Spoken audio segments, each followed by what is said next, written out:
there is a woman at the hinge of Egyptian history whose name you have almost certainly never heard. She was the wife of a man who seized the throne of Egypt by force. She was the mother of the last great warrior Pharaoh, the man who saved Egyptian civilization from the Sea Peoples, the man who built Medinet Habu, the man who would be murdered in his own palace by conspirators from his own court. She held the titles Great Royal Wife, King's Mother, God's Mother, titles that placed her at the intersection of political authority and divine legitimacy. Titles that meant she was the woman through whom the blood of one dynasty flowed into the veins of the next. Her name was Tiye-Mereniset, beloved of Isis, and almost nothing about her is certain. She left no tomb that has been securely identified, no complete statue bears her name, no diplomatic letter survives in her hand, no ancient text records where she was born, who her parents were, or when she died.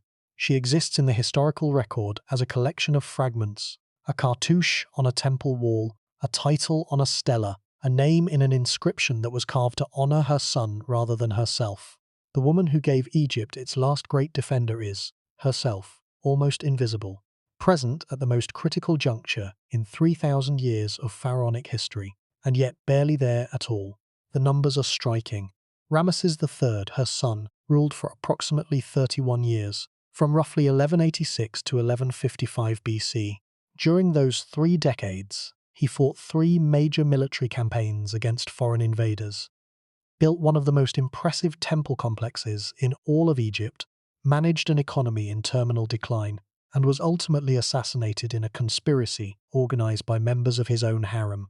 The events of his reign are documented in extraordinary detail on the walls of Medinet Habu, in the administrative papyri that survive from his government, in the judicial records of the conspiracy trial that followed his death. His reign is one of the best documented in all of Egyptian history, and yet the woman who bore him, who raised him, who stood beside his father as the 20th dynasty, was forged from the wreckage of the 19th. That woman is a ghost, a shadow cast by the monuments of men who owed her everything and recorded almost nothing. But here is the problem. The absence of evidence is not evidence of absence. The fact that Tiye-Mereniset left few traces in the monumental record does not mean she was unimportant. It means she was a woman in a system that recorded the deeds of kings, not the lives of their mothers. It means she existed in a culture that understood female power as a necessary condition of male legitimacy, and then, having extracted the legitimacy, discarded the condition. The Queen Mother was essential to the dynasty's claim to divine authority.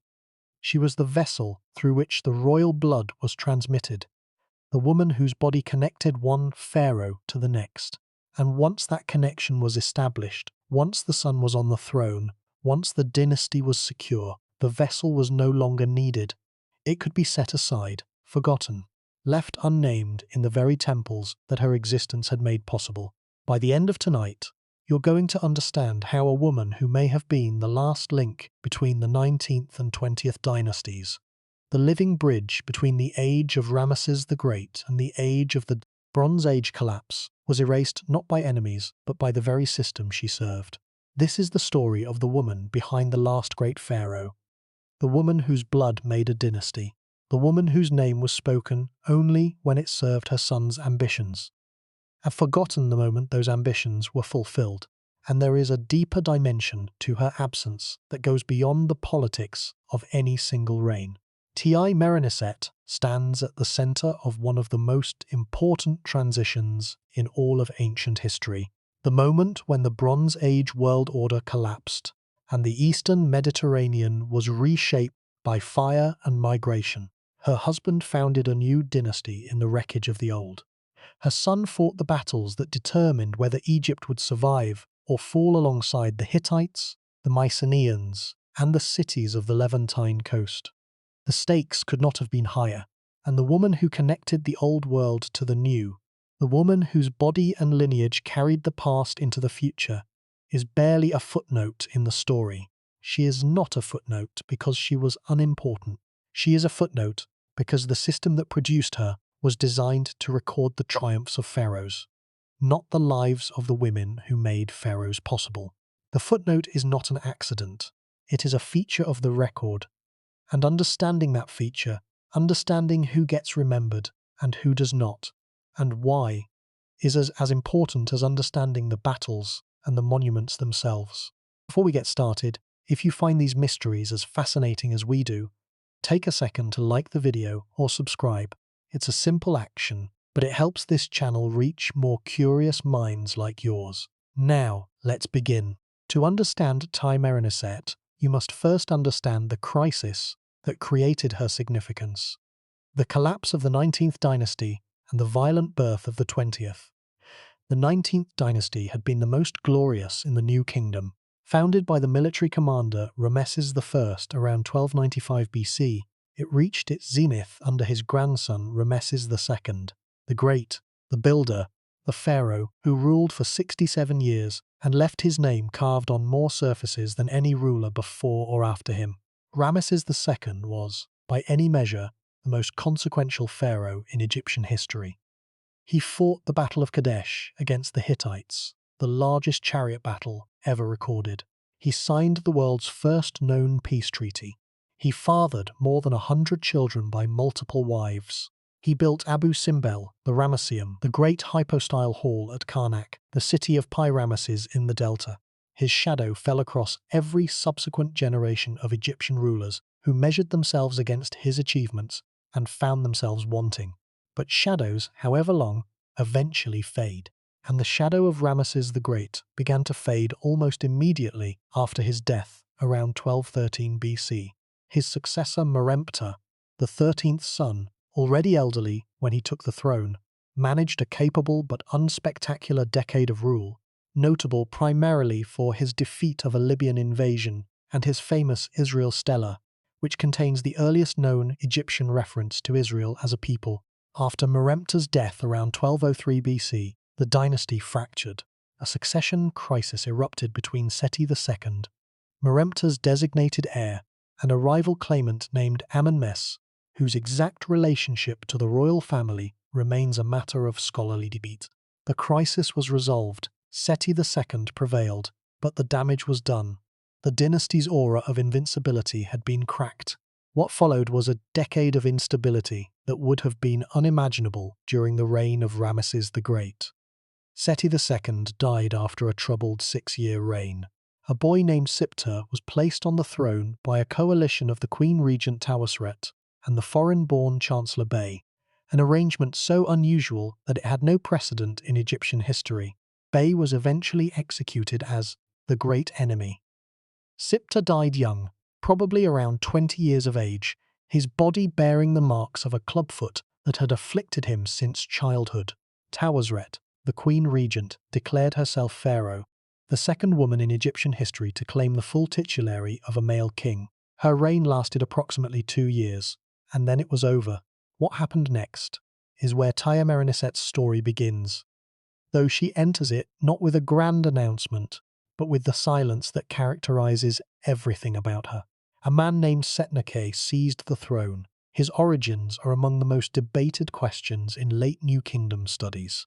He may have been a member of a minor branch of the Ramesses family, perhaps a grandson or great-grandson of Ramesses II, through one of the dozens of secondary lines that had proliferated during the old pharaoh's extraordinarily long reign and his prodigious output of sons, daughters, and grandchildren.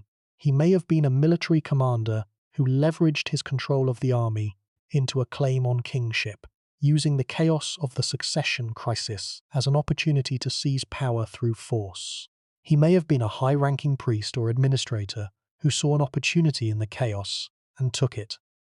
The sources are maddeningly vague. The Elephantine Stela, Setnakhte's own account of his rise to power, erected at the southern border of Egypt as a declaration of divine favour and political legitimacy, describes a period of disorder and foreign influence, but says nothing specific about his parentage or his prior career. He appears, as if from nowhere, at the precise moment when the 19th dynasty dies and the 20th is born, a figure without a past, armed with only a claim and the military force to back it. And Tiye-Mereniset was his wife. Her name, Tiye-Mereniset, meaning Ti, beloved of Isis, tells us something about the religious context in which she existed. The goddess Isis was the divine model for Egyptian queenship. She was the wife of Osiris, the mother of Horus, the woman whose love and devotion had restored her murdered husband to life and ensured the succession of the throne from father to son. Every Egyptian queen was, in some sense, a living embodiment of Isis, a human woman who performed the divine function of producing the next Horus, the next living god who would sit on the throne of Egypt. The name Merenptah, beloved of Isis, was not merely an epithet, it was a theological statement. It declared that this woman stood in a special relationship to the goddess, who defined the very concept of queenship.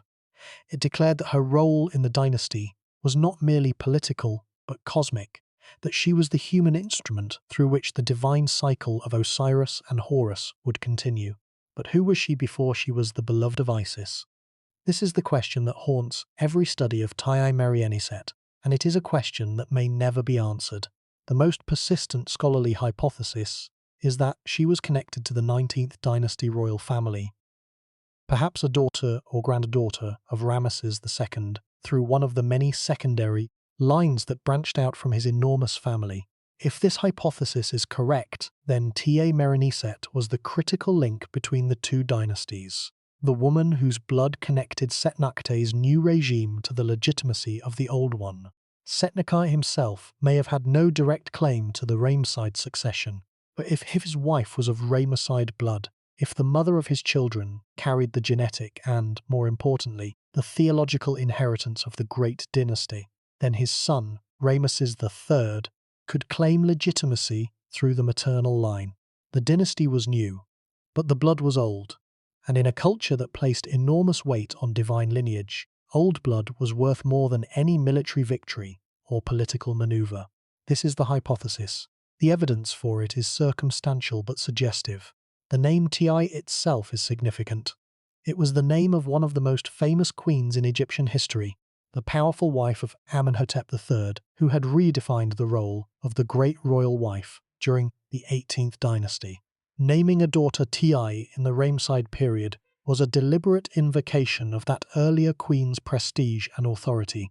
It suggested that the family considered itself connected to the highest levels of royal tradition.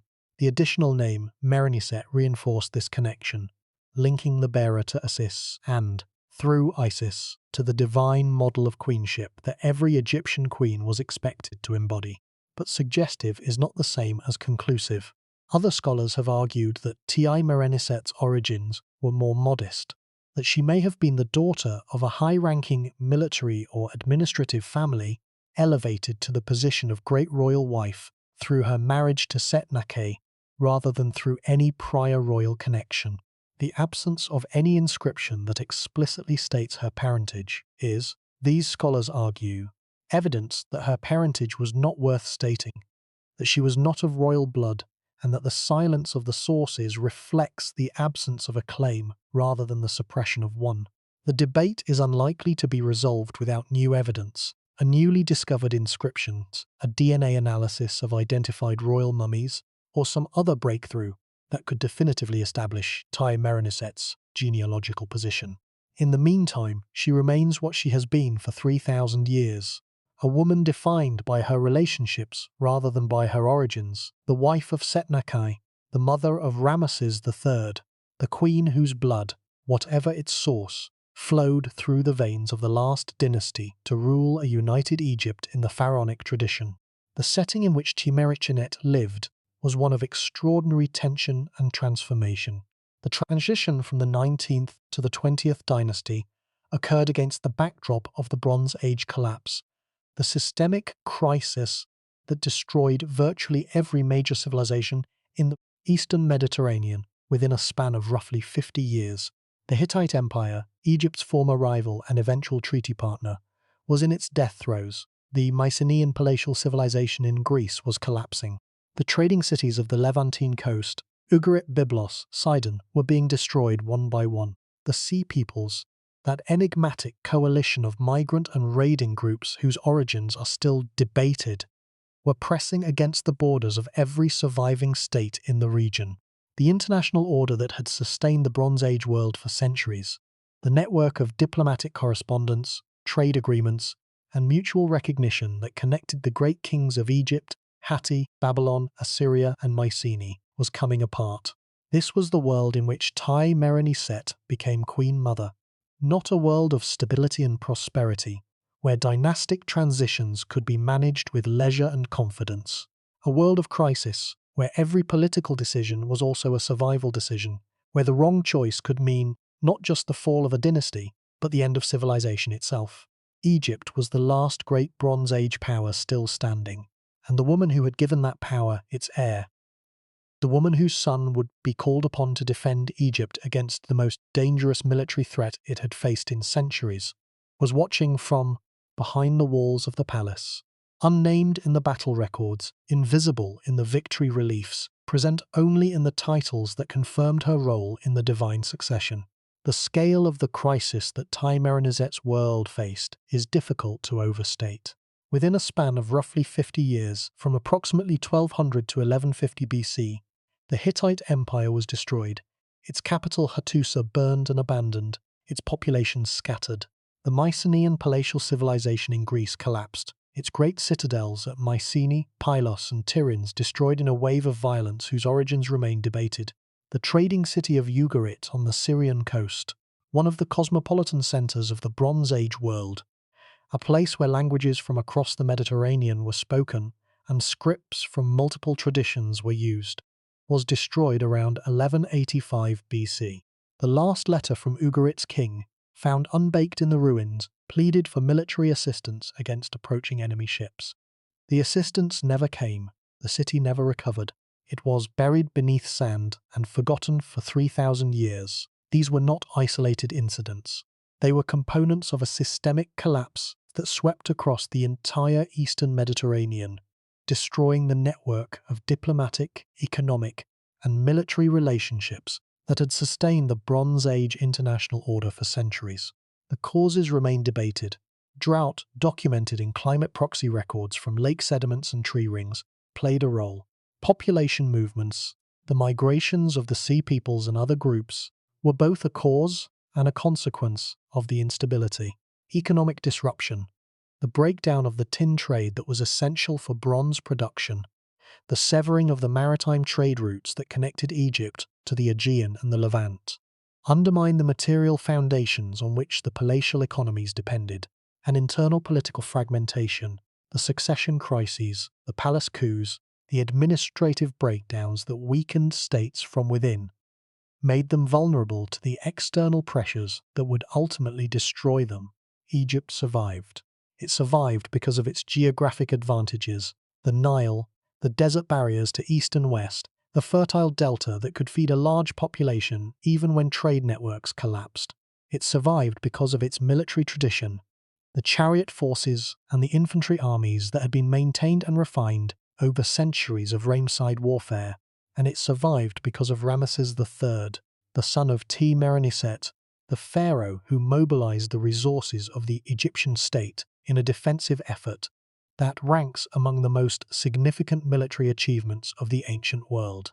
The naval battle against the Sea Peoples in the Delta, documented on the walls of Medinet Habu, was the moment that decided whether Egypt would follow the Hittites and the Mycenaeans into oblivion or emerge, battered but intact, as the docile surviving great power of the Bronze Age world. Ramesses I. Egypt survived, and the woman whose body had brought Ramesses into the world was, as always, invisible in the record of that survival. The physical setting of her life would have been centered on two locations: the administrative capital of Pi-Ramesses in the eastern delta, where the machinery of government operated, and the religious capital of Thebes in Upper Egypt, where the great temples of Amun at Karnak anchored the theological authority of the state. Pi-Ramesses was a sprawling metropolis, one of the largest cities in the ancient world, covering an estimated 30 square kilometers, housing a population that may have exceeded 200,000 people at its peak. The palace complex was enormous, surrounded by government offices, military barracks, workshops, and the residences of the elite officials who administered the empire. It was in this environment, this world of scribes and soldiers, of diplomatic pouches and grain accounts, of throne rooms and royal harems, that Tiye-Mereniset lived, raised her son, and watched her husband seize the throne of Egypt from the last female pharaoh of the 19th dynasty. The harem itself deserves attention because it was the institution through which women like Tiye-Mereniset exercised whatever influence they possessed. The Egyptian royal harem, the Perkanet, or House of Seclusion, was not the Orientalist fantasy of later centuries. It was an administrative institution, a self-contained economic unit with its own estates, its own workforce, its own system of governance. The women of the harem, queens, secondary wives, royal daughters, foreign princesses sent as diplomatic brides, were not merely ornamental. They managed property, supervised textile production, oversaw the education of royal children, and in some cases wielded significant political influence. The harem was, in effect, a parallel government, a female-administered institution that operated alongside the male-dominated bureaucracy of the state. And the most powerful woman in the harem was the great royal wife, the woman whose son would inherit the throne, whose status was confirmed by her titles and her position in the ritual calendar, whose body was the vessel through which the divine succession would continue. The economic significance of the harem should not be underestimated. The textile workshops of the Perkanet produced linen of extraordinary quality, the same linen that was used for royal garments, for temple hangings, for the wrappings of mummies, and for trade with foreign powers. The estates attached to the harem generated agricultural surpluses that contributed to the royal treasury. The administrative staff of the harem, scribes, stewards, overseers, and guards, constituted a bureaucracy within the bureaucracy, reporting ultimately to the great royal wife through a chain of command that mirrored the administrative structure of the state itself. Managing this apparatus required skill, authority, and political acumen. It required the ability to navigate the complex personal dynamics of a household that contained dozens of women and their children, each with their own ambitions, their own allies, and their own claims on the pharaoh's attention and resources. The fact that this entire dimension of Tiye-Mereniset's life, her role as administrator, as manager, as the senior figure in one of the most important economic institutions in Egypt, is completely undocumented, is not evidence that the role did not exist.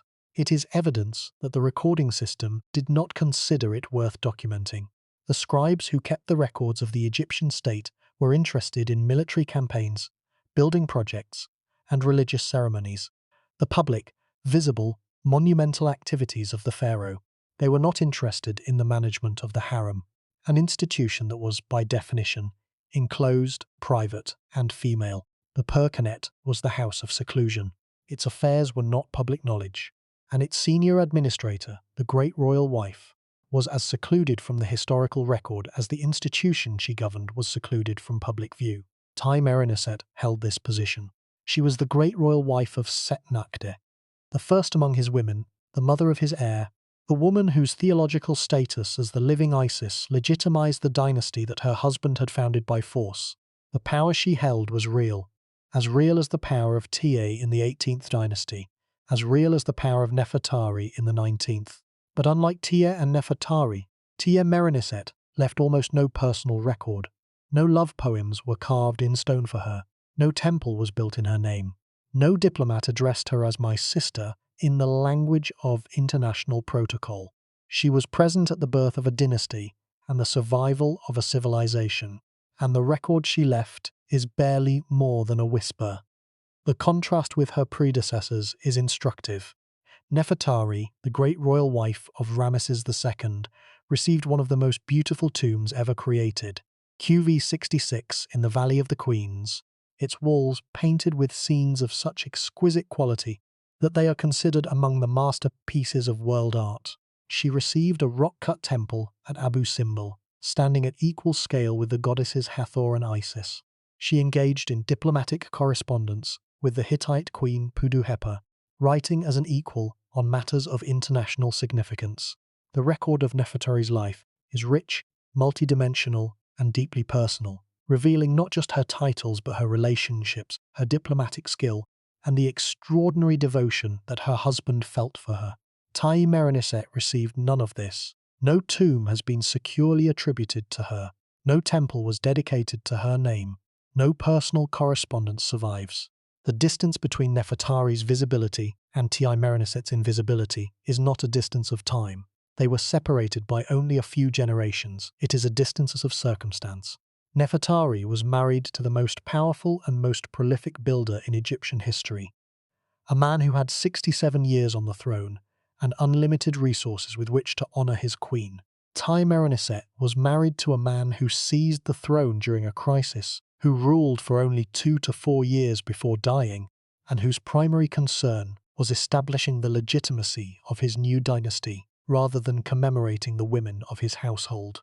Setnakhte was building a dynasty. Ramesses II was celebrating a love. The difference in motivation produced a difference in the record, a difference that has persisted for 3,200 years, and that will persist, in all probability, forever. The circumstances of Setnakhte's seizure of power are themselves crucial to understanding Tiye-Mereniset's position. Setnakhte came to power by overthrowing, or succeeding, the distinction is unclear, the last ruler of the 19th dynasty, the female pharaoh Tiye-Mereniset. His propaganda, inscribed on the elephantine stela in Upper Egypt, describes a period of chaos in which foreigners held positions of authority, the treasury was depleted, and the proper order of Egyptian governance had collapsed. The language is deliberately evocative of earlier crisis literature. The pessimistic texts that described the first intermediate period as a time of social inversion and cosmic disorder. Setnakhte presented himself as the divinely chosen restorer of Ma, the cosmic order that had been disrupted by the illegitimate rulers who preceded him. But restoring Maat required more than military force. It required theological legitimacy. And theological legitimacy in the Egyptian system flowed through the royal bloodline, a bloodline that, ideally, connected the reigning pharaoh to the divine ancestors who had established the institution of kingship at the beginning of time. Setnakhte's own bloodline was uncertain. His connection to the Ramesses line, if it existed at all, was distant and unverifiable.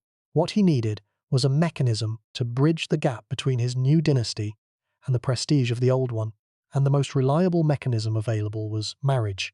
Marriage to a woman who could claim, or at least plausibly imply, a connection to the Ramesses family. This is where Tiye-Mereniset becomes indispensable, not as a person but as a function. Her role in the dynasty was not to govern or to build or to wage war. Her role was to exist, to be present, to bear the titles, to produce the heir, to serve as the biological and theological conduit through which the legitimacy of the old dynasty could be transferred to the new. She was a living document, a human inscription that declared, by her very presence beside the king, that the 20th dynasty was not a rupture but a continuation. The dynasty was new, the blood was old, and the woman who carried the blood was, in the logic of the system, simultaneously the most important person in the kingdom and the least worth recording. The functioning of the harem during this transitional period would have been a matter of considerable complexity. The Perkenet, the royal harem, was not a single institution, but a network of establishments distributed across Egypt, each with its own estates, its own administrators, and its own economic activities. The principal harem was likely located at or near Pi-Ramesses, the administrative capital in the delta, but subsidiary establishments existed at other locations, including the Fayum Oasis and possibly Memphis. The harem's economic output was significant. Textile production alone represented a major source of revenue for the royal household, and the management of these resources required administrative skill of a high order. The women of the harem were not passive residents.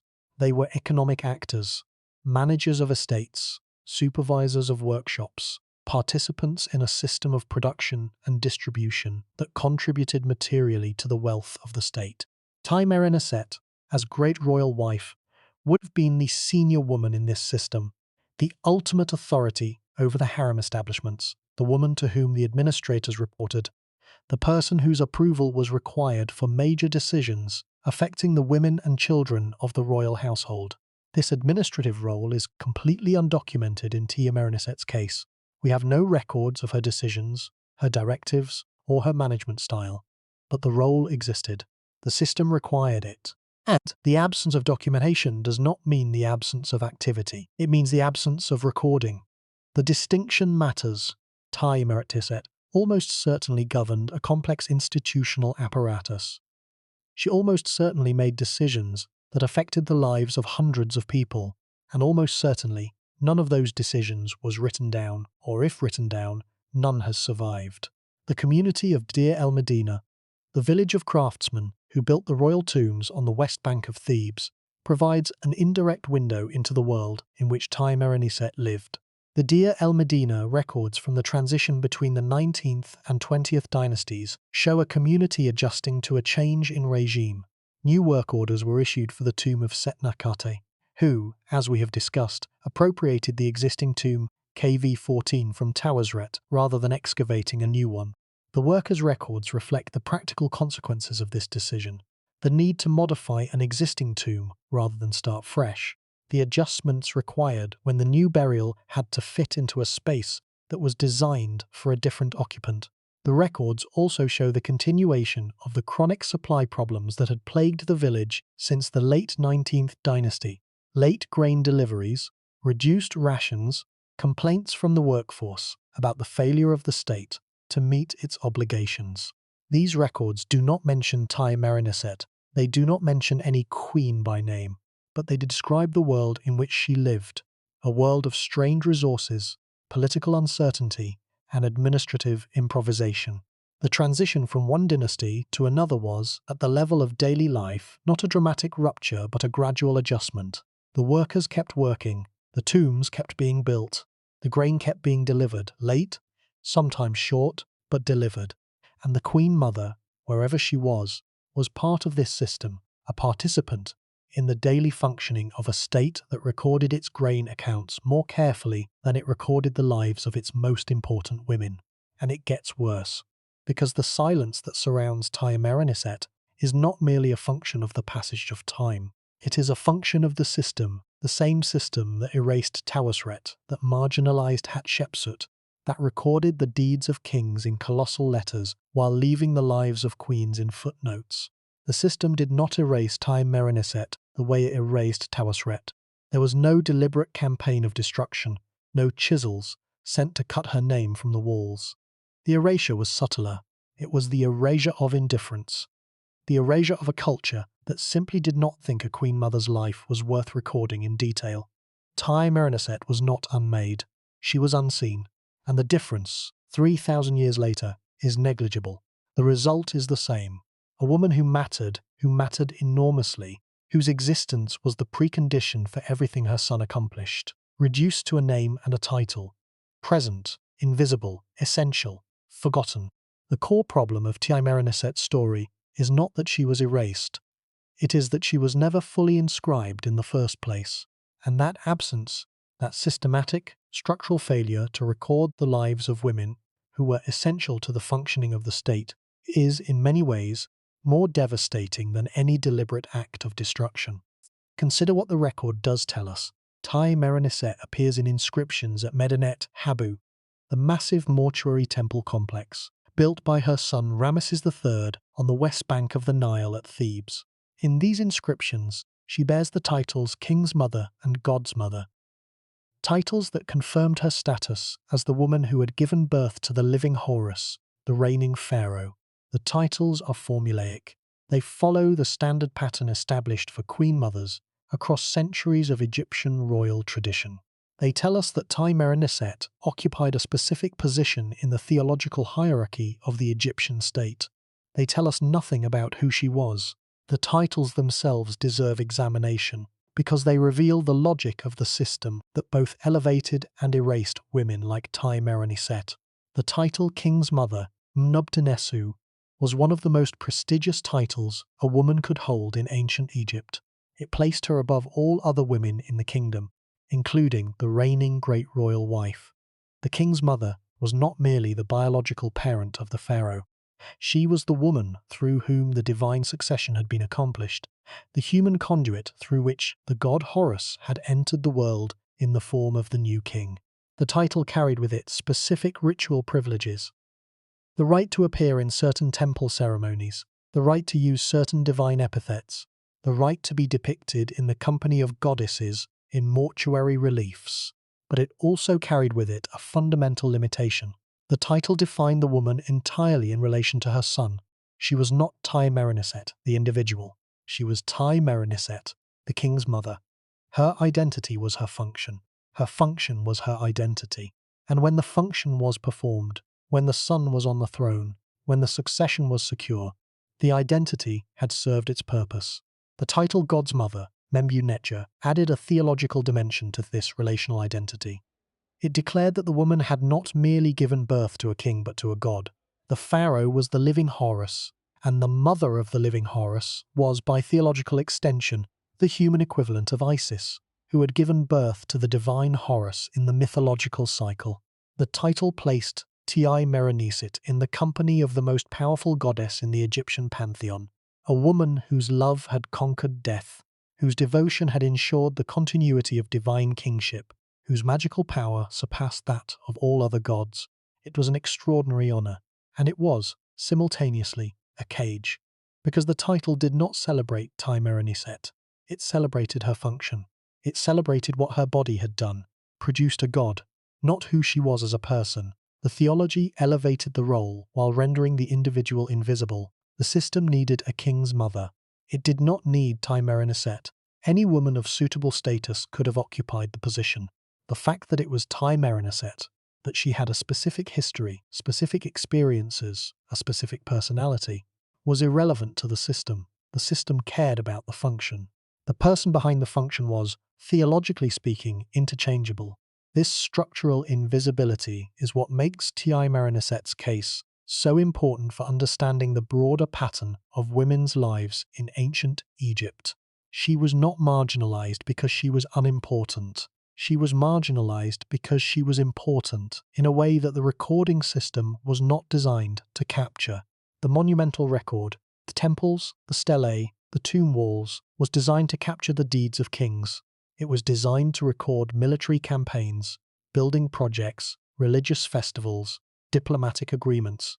It was not designed to record the lives of the women whose biological and theological labor made those deeds possible.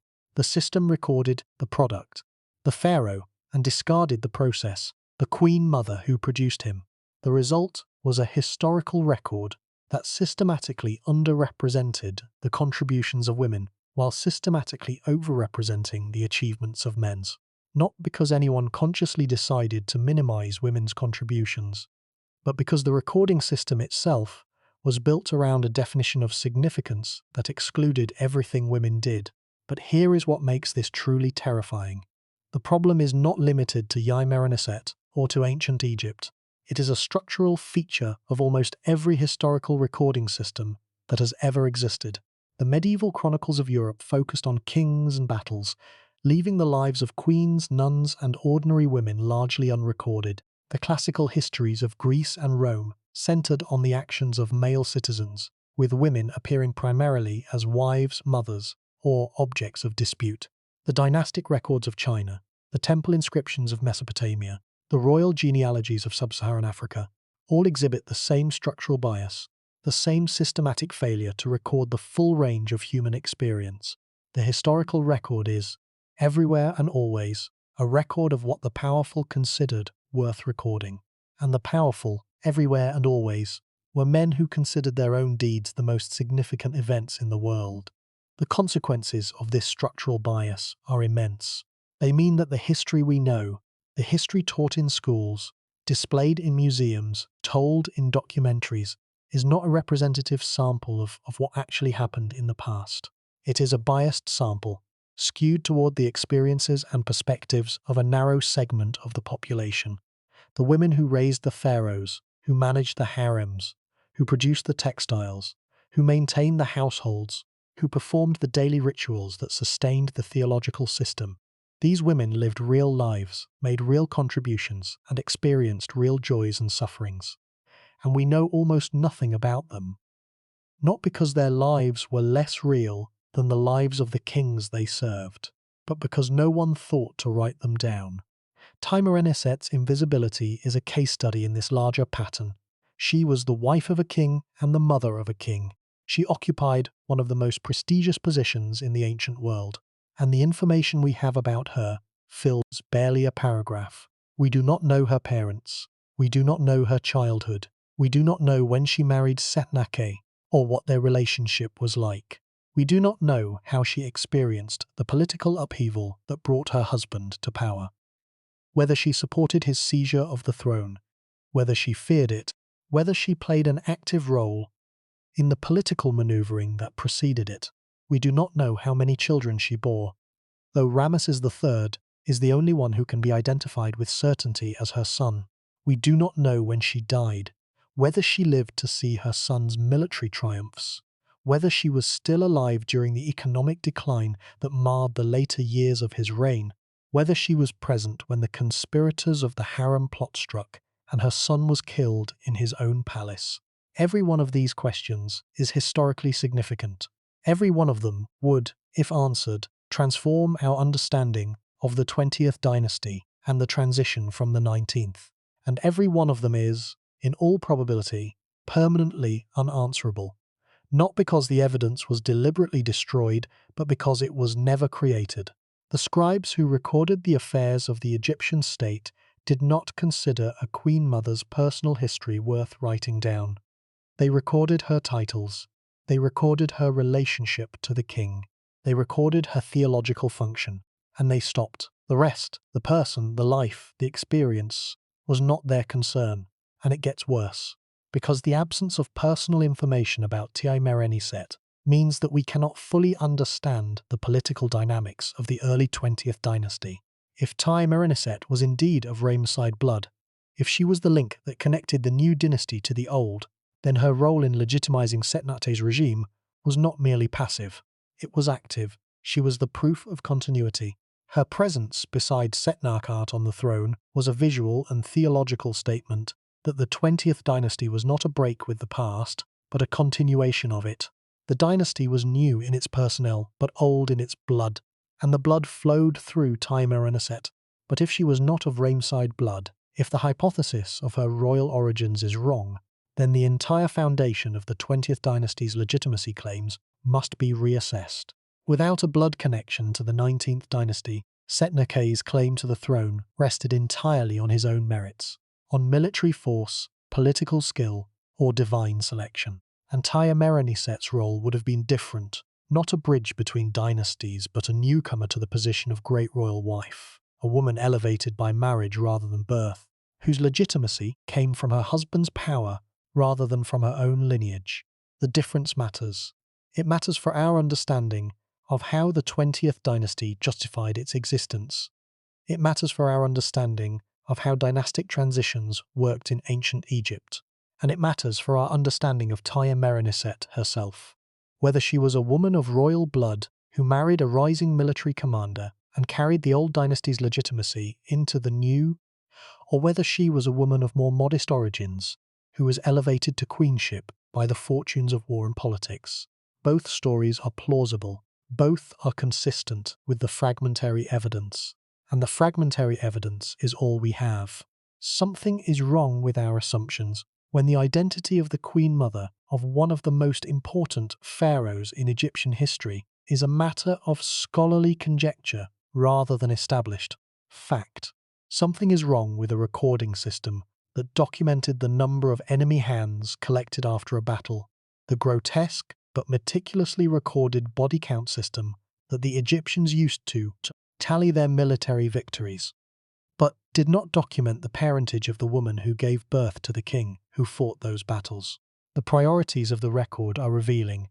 They tell us what the culture valued, and what the culture valued was military achievement, monumental construction, and the maintenance of the divine succession. What the culture did not value, or at least did not value enough to record, was the individual lives of the women who made all of those things possible. The monumental evidence that does survive for Tiye-Mereniset is concentrated at Medinet Habu, the mortuary temple of Ramesses III that is, today, one of the most impressive and best preserved temple complexes in Egypt. The temple covers an area of approximately 66,000 square meters and is enclosed by massive mud brick walls that still stand to impressive heights. Its stone walls are covered with relief carvings that document the military campaigns of Ramesses III in extraordinary detail. The battles against the Libyans, the naval engagement against the Sea Peoples in the Delta, the overland battle against the Sea Peoples along the Palestinian coast. These reliefs are among the most important historical documents of the ancient world. They are the primary evidence for one of the most significant military events in Bronze Age history, and they were carved into walls that were, in part, constructed from the recycled stones of Tiye-Merenisset's demolished mortuary temple, the temple of the female pharaoh whom Setnakhte, Tiye-Mereniset's husband, had overthrown and erased. The irony is bitter. The temple that records Ramesses III's triumphs, the triumphs of the son of Tiye-Mereniset, is built, literally, on the ruins of the woman whom Tiye-Mereniset's husband destroyed. The stones of Tiye-Merenisset's temple, recarved and repositioned, form part of the foundation and the walls of Medinet Habu. Tiye-Mereniset's son walked on floors, laid over the fragments of his father's predecessor. He made offerings to the gods in chambers whose walls contained, hidden within their structure, the cartouches of a female pharaoh who had been erased from history. The 20th dynasty was not merely built on the political ruins of the 19th. It was built on the physical ruins, the actual stone, of the woman whom the 20th dynasty had declared illegitimate. Tiye-Mereniset, as the wife of Setnakhte and the mother of Ramesses III, was embedded in this web of destruction and construction, erasure and creation. She was the link between the destroyer and the builder. She was married to the man who tore down Tiye-Merenset's legacy and gave birth to the man who built over it. Her body, her biological function as the bearer of the next pharaoh, was the mechanism through which one woman's erasure became another man's glory. The system used her, it needed her, and it recorded nothing about her that it did not absolutely need to record. But here is what makes this truly terrifying. If we cannot recover the life of a queen mother, a woman at the very top of the social hierarchy, a woman whose name was inscribed in temples and whose titles were recorded on monuments, then what hope is there of recovering the lives of the millions of ordinary women who lived and died in ancient Egypt without leaving any trace at all? The answer is almost none, and the realization that entire categories of human experience, the experience of motherhood, of domestic labor, of female religious practice, of the daily routines and relationships that constituted the substance of most ancient lives, are permanently beyond recovery, is one of the most sobering truths that the study of the ancient world can offer. The titles themselves deserve examination, because they reveal the logic of the system that both elevated and erased women like Tiye-Mereniset. The title King's Mother, Mw Nesu, was one of the most prestigious titles a woman could hold in ancient Egypt. It placed her above all other women in the kingdom, including the reigning great royal wife. The king's mother was not merely the biological parent of the pharaoh, she was the woman through whom the divine succession had been accomplished. The human conduit through which the god Horus had entered the world in the form of the new king. The title carried with it specific ritual privileges, the right to appear in certain temple ceremonies, the right to use certain divine epithets, the right to be depicted in the company of goddesses in mortuary reliefs. But it also carried with it a fundamental limitation. The title defined the woman entirely in relation to her son. She was not Tiye-Mereniset, the individual. She was Tiye-Mereniset, the king's mother. Her identity was her function was her identity. And when the function was performed, when the son was on the throne, when the succession was secure, the identity had served its purpose. The title God's Mother, Mw added a theological dimension to this relational identity.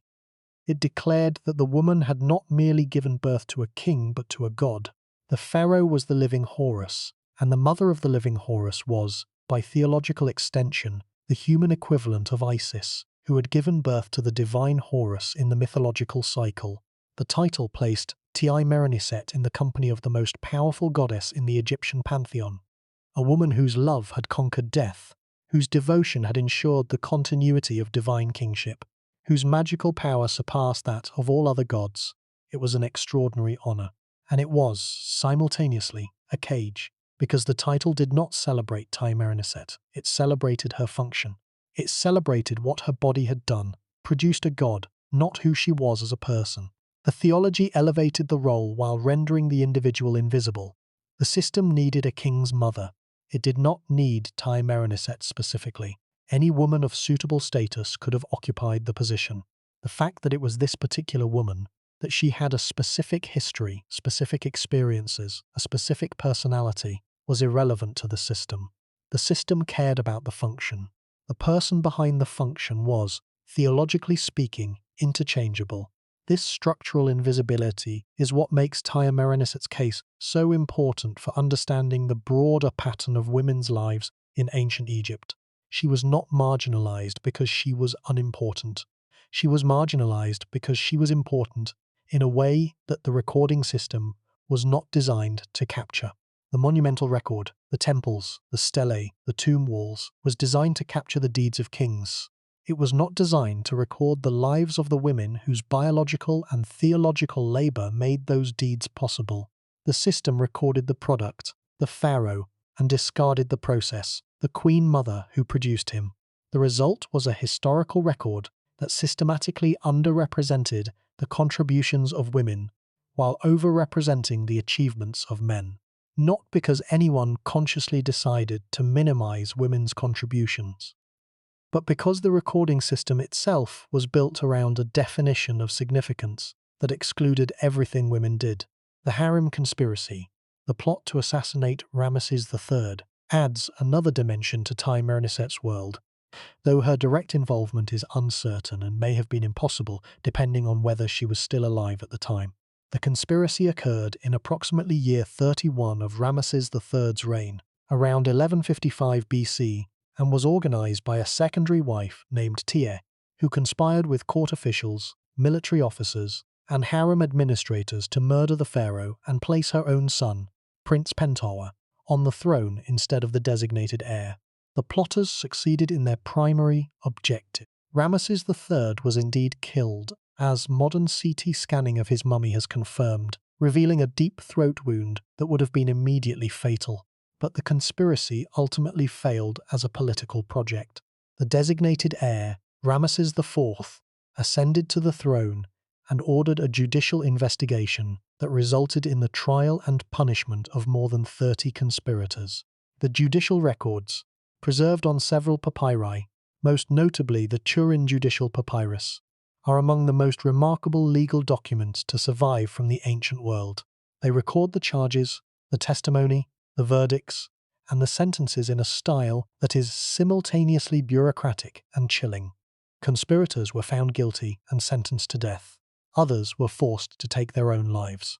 The secondary wife, Tiye, not to be confused with Tiye-Mereniset, the queen mother, was condemned, though her specific sentence is lost in a gap in the papyrus. The confusion of names is itself significant. The fact that a secondary wife named Tiye conspired to murder the son of a queen mother also named Tiye creates an onomastic tangle that has troubled scholars for generations. The two Tiyes were different women, separated by generation, by status, and by their relationships to the king. The queen mother Tiye-Mereniset was the mother of Ramesses III, the woman through whom his claim to the throne was legitimized. The conspirator Tiye was a secondary wife, a woman of the harem, who plotted to advance her own son at the expense of the designated heir. The shared name was a coincidence. Tiye was a common name in the Ramesside period, but the coincidence has consequences for modern scholarship. References to Tiye, in the context of Ramesses III's reign, must always be carefully disambiguated, and the potential for confusion has contributed to the Queen Mother's marginalization in the scholarly literature, overshadowed by her more dramatic and better documented namesake. Whether Tiye-Mereniset was alive at the time of the harem conspiracy is unknown. If she survived into the 31st year of her son's reign, she would have been elderly, possibly in her 70s or 80s. She may have witnessed the conspiracy that resulted in her son's murder. The thought of an elderly queen mother watching the harems she had once governed become the breeding ground for a plot against her own child is speculative but not unreasonable. The palace at Pi-Ramesses was a sprawling complex in which the women's quarters were both physically close to and politically intertwined with the centers of male power. News traveled quickly through such institutions, and the emotions that the conspiracy must have generated, the fear, the grief, the sense of betrayal, would have been felt most acutely by the women of the household, whose lives and fortunes depended on the survival of the king. The scholarly study of Tiye-Mereniset has been, inevitably, limited by the paucity of evidence. She appears in the standard reference works on Ramesside queens, the catalogues of royal women compiled by Egyptologists like Aidan Dodson and Diane Hilton in their comprehensive survey of Egyptian royal families. She is mentioned in discussions of the 19th to 20th dynasty transition, but there is no monograph dedicated to her. No archaeological expedition has been mounted with the specific goal of finding her tomb or identifying her mummy. She exists at the margins of Egyptological research, too important to ignore, too poorly documented to study in depth. Something is wrong with our assumptions when the identity of the Queen Mother of one of the most important pharaohs in Egyptian history is a matter of scholarly conjecture rather than established fact. Something is wrong with a recording system that documented the number of enemy hands collected after a battle, but did not document the parentage of the woman who gave birth to the king, who fought those battles. The priorities of the record are revealing. They tell us what the culture valued, and what the culture valued was military achievement, monumental construction, and the maintenance of the divine succession. What the culture did not value, or at least did not value enough to record, was the individual lives of the women who made all of those things possible. The genealogical question, who Tiye-Mereniset's parents were, and whether she was of Ramesside blood, may seem like an academic technicality, but its implications for understanding the 20th dynasty are profound. Consider the alternative scenarios. In the first scenario, Tiye-Mereniset was a descendant of Ramesses II, perhaps a granddaughter through one of his many sons who had established minor branches of the royal family in various parts of Egypt. In this scenario, her marriage to Setnakhte was a deliberate political act, a union designed to fuse the military power of a rising commander with the genealogical legitimacy of the old dynasty. The 20th dynasty, in this reading, was not a clean break from the 19th, but a lateral continuation. A branch growing from the same root, reaching the throne by a different path. Ramesses III, when he named himself after the greatest pharaoh in Egyptian history, was not merely borrowing a prestigious name. He was claiming a direct family connection, through his mother, to the man whose legacy defined Egyptian kingship for centuries. In the second scenario, Tiye-Mereniset had no royal connection at all. She was the wife of a successful military commander, elevated to queenship by the fortunes of civil conflict rather than by the logic of genealogy. In this scenario, the 20th dynasty's claim to legitimacy was built entirely on military success and theological propaganda, on Setnakhte's assertion that the gods had chosen him, rather than on any blood connection to the Ramesside line. The name Ramesses, adopted by Setnakhte's son, and by every subsequent king of the 20th dynasty, was in this reading an act of appropriation rather than inheritance, a claim to a legacy that was not biologically theirs. The implications for Tiye-Mereniset are dramatically different in each scenario. In the first, she was the most important woman in the kingdom, the living proof that the new dynasty was the old dynasty by another name. Her blood was the dynasty's foundation. Her body was the conduit through which 3 generations of Ramesside glory flowed into the veins of a new line of kings. In the second scenario, she was an accessory to a military coup, a woman whose primary contribution was biological rather than genealogical, whose importance lay in the fact that she produced an heir rather than in the quality of the blood she carried. The evidence does not allow us to choose between these scenarios with confidence. The argument for Ramesside descent rests primarily on the name Tiye, which echoes the great 18th dynasty queen, and on the general plausibility of the hypothesis that Setnakhte would have sought a wife of royal blood to strengthen his claim to the throne. The argument against rests on the silence of the sources, on the fact that no inscription explicitly states Tiye-Mereniset's parentage, which would be strange if her parentage were her most valuable political asset. A man who claimed his wife was the granddaughter of Ramesses the Great would surely have said so, loudly, publicly, in inscriptions designed to establish his dynasty's legitimacy. The silence suggests either that the claim could not be made or that it was so well known as to be unnecessary. Both interpretations have their defenders. Neither can be proven. The broader pattern of queen mothers in Egyptian history provides useful context for understanding Tiye-Mereniset's position. Throughout the New Kingdom, queen mothers occupied a paradoxical place in the social hierarchy, honoured in their titles, invisible in their record. Mutnofret, the mother of Thutmose II, is known primarily from her son's inscriptions. Iset, the mother of Thutmose III, is barely attested, despite being the parent of one of the most powerful pharaohs in Egyptian history. Mutamwea, the mother of Amenhotep III, appears in the birth narrative at Luxor Temple, but leaves almost no independent record.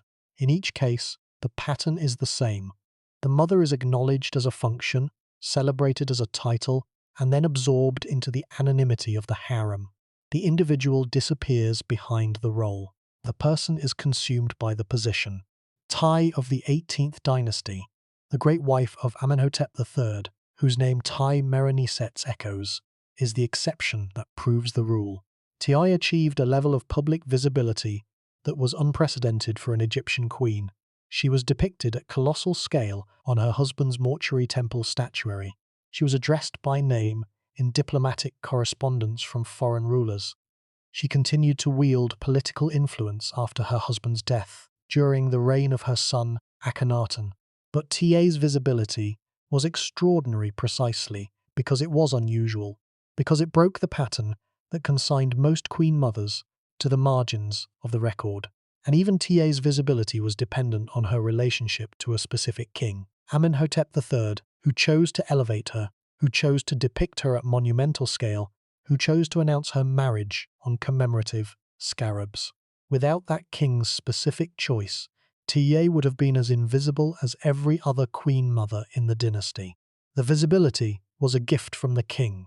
It was not inherent in the position. Tiye-Mereniset received no such gift. Setnakhte did not build her a temple. He did not carve her image at monumental scale. He did not issue commemorative scarabs announcing their marriage. And Ramesses III, her son, acknowledged her in his inscriptions at Medinet Habu, but in the formulaic language of titles and relationships, not in the language of personal devotion or individual celebration. The gift was not given, and without it, the Queen Mother remained what the system intended her to be, a function, a title, a name in an inscription, and nothing more. Let that sink in.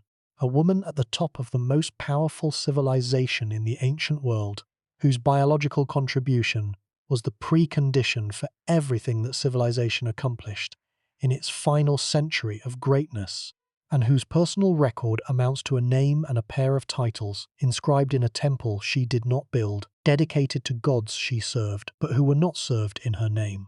The problem is not limited to Tiye-Mereniset or to ancient Egypt. It is a structural feature of almost every historical recording system that has ever existed. The medieval chronicles of Europe focused on kings and battles, leaving the lives of queens, nuns, and ordinary women largely unrecorded. The classical histories of Greece and Rome centered on the actions of male citizens, with women appearing primarily as wives, mothers, or objects of dispute. The dynastic records of China, the temple inscriptions of Mesopotamia, the royal genealogies of sub-Saharan Africa, all exhibit the same structural bias, the same systematic failure to record the full range of human experience. The consequences of this structural bias are immense. They mean that the history we know, the history taught in schools, displayed in museums, told in documentaries, is not a representative sample of what actually happened in the past. It is a biased sample, skewed toward the experiences and perspectives of a narrow segment of the population. The women who raised the pharaohs, who managed the harems, who produced the textiles, who maintained the households, who performed the daily rituals that sustained the theological system. These women lived real lives, made real contributions, and experienced real joys and sufferings. And we know almost nothing about them. not because their lives were less real than the lives of the kings they served, but because no one thought to write them down. Every one of the questions we cannot answer about Tiye-Mereniset, her parents, her childhood, her marriage, her daily life, her relationship with her son, her experience of grief and joy and fear, is a question that is historically significant. Every one of them would, if answered, transform our understanding of the 20th dynasty, and every one of them is, in all probability, permanently unanswerable. Not because the evidence was deliberately destroyed, but because it was never created. The scribes who recorded the affairs of the Egyptian state did not consider a queen mother's personal history worth writing down. They recorded her titles. They recorded her relationship to the king. They recorded her theological function. And they stopped. The rest, the person, the life, the inner experience, was not their concern. Tiye-Mereniset's story cannot be understood in isolation. She belongs to a lineage of queen mothers, a tradition that stretches back to the earliest dynasties of Egyptian history, and understanding that tradition reveals both the power and the limitations of the position she occupied. The first comparison that illuminates Tiye-Mereniset's situation is the great 18th dynasty queen Tiye, the woman whose name Tiye-Mereniset echoes and whose career represents the highest point of queen mother visibility in Egyptian history. Tiye, the wife of Amenhotep III, was a woman of non-royal birth who achieved a level of public prominence that had no precedent in Egyptian queenship. Her parents, Yuya and Thuya, were provincial nobles, not members of the royal family, and their names were publicly announced on commemorative scarabs issued at the time of the marriage. This was extraordinary.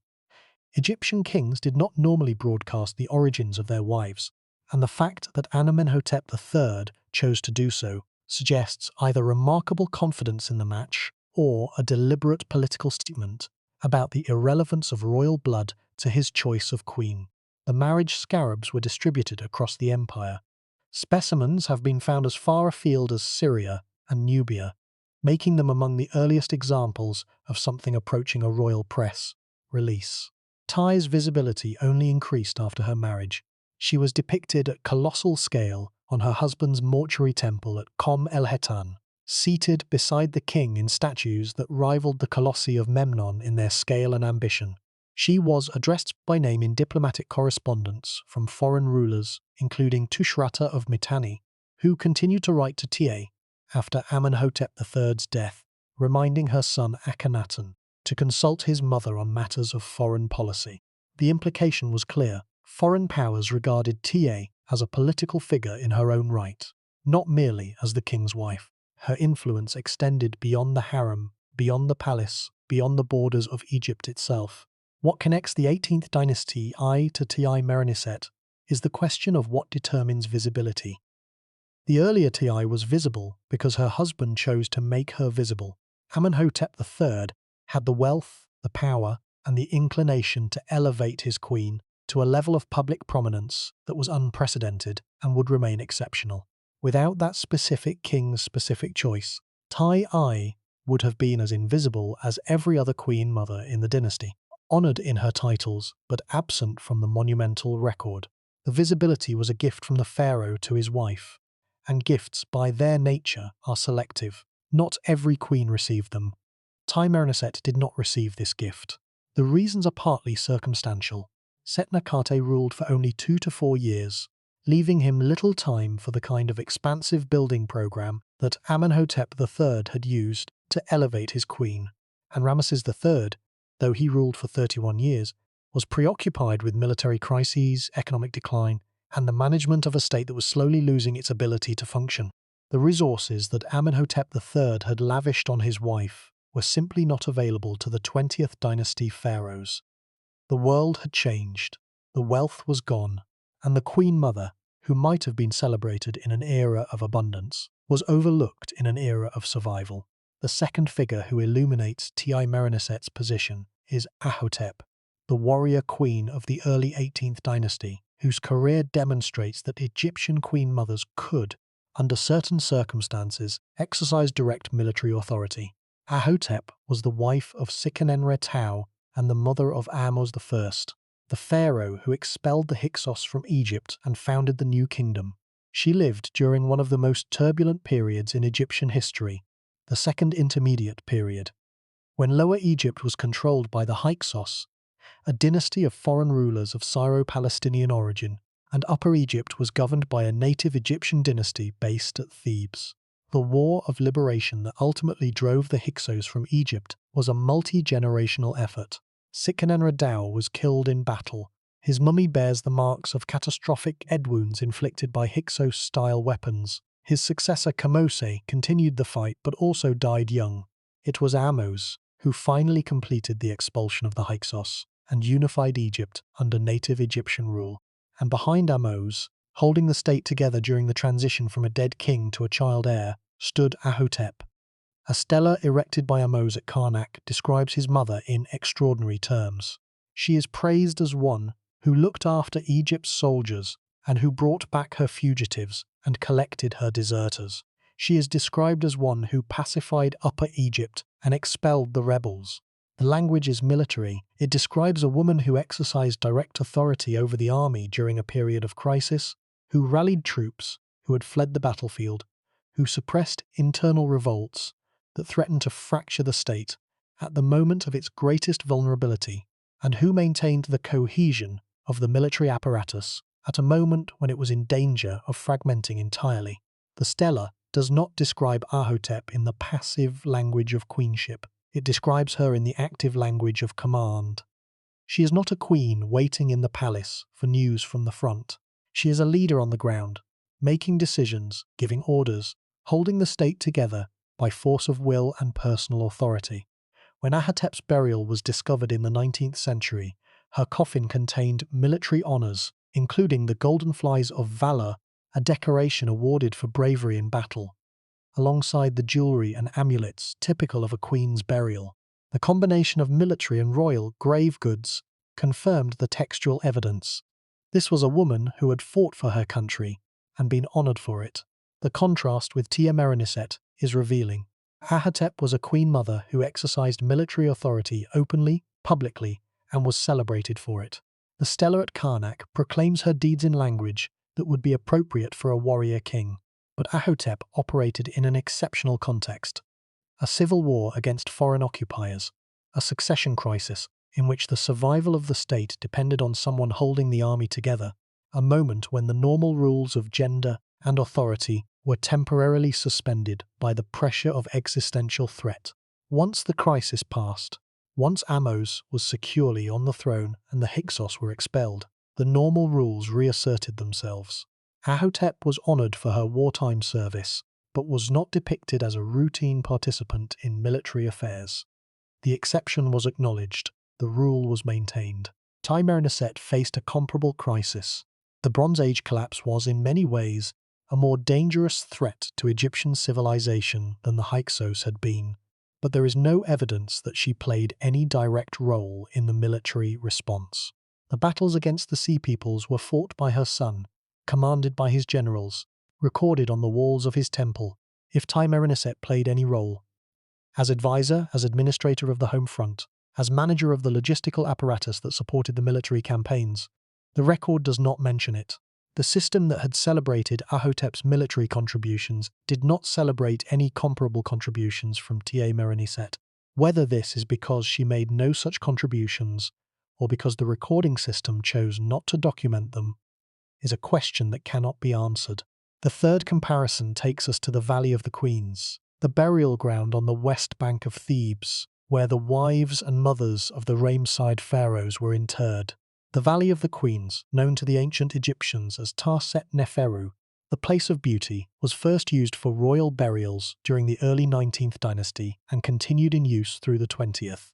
More than 80 tombs have been identified in the valley, ranging from simple pit graves to elaborately decorated rock-cut chambers.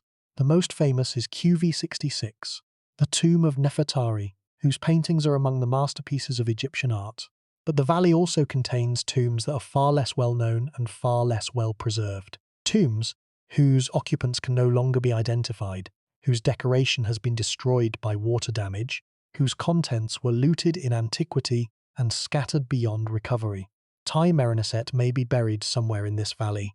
The suggestion has been made that QV52, a tomb whose original occupant has not been definitively identified, could be hers.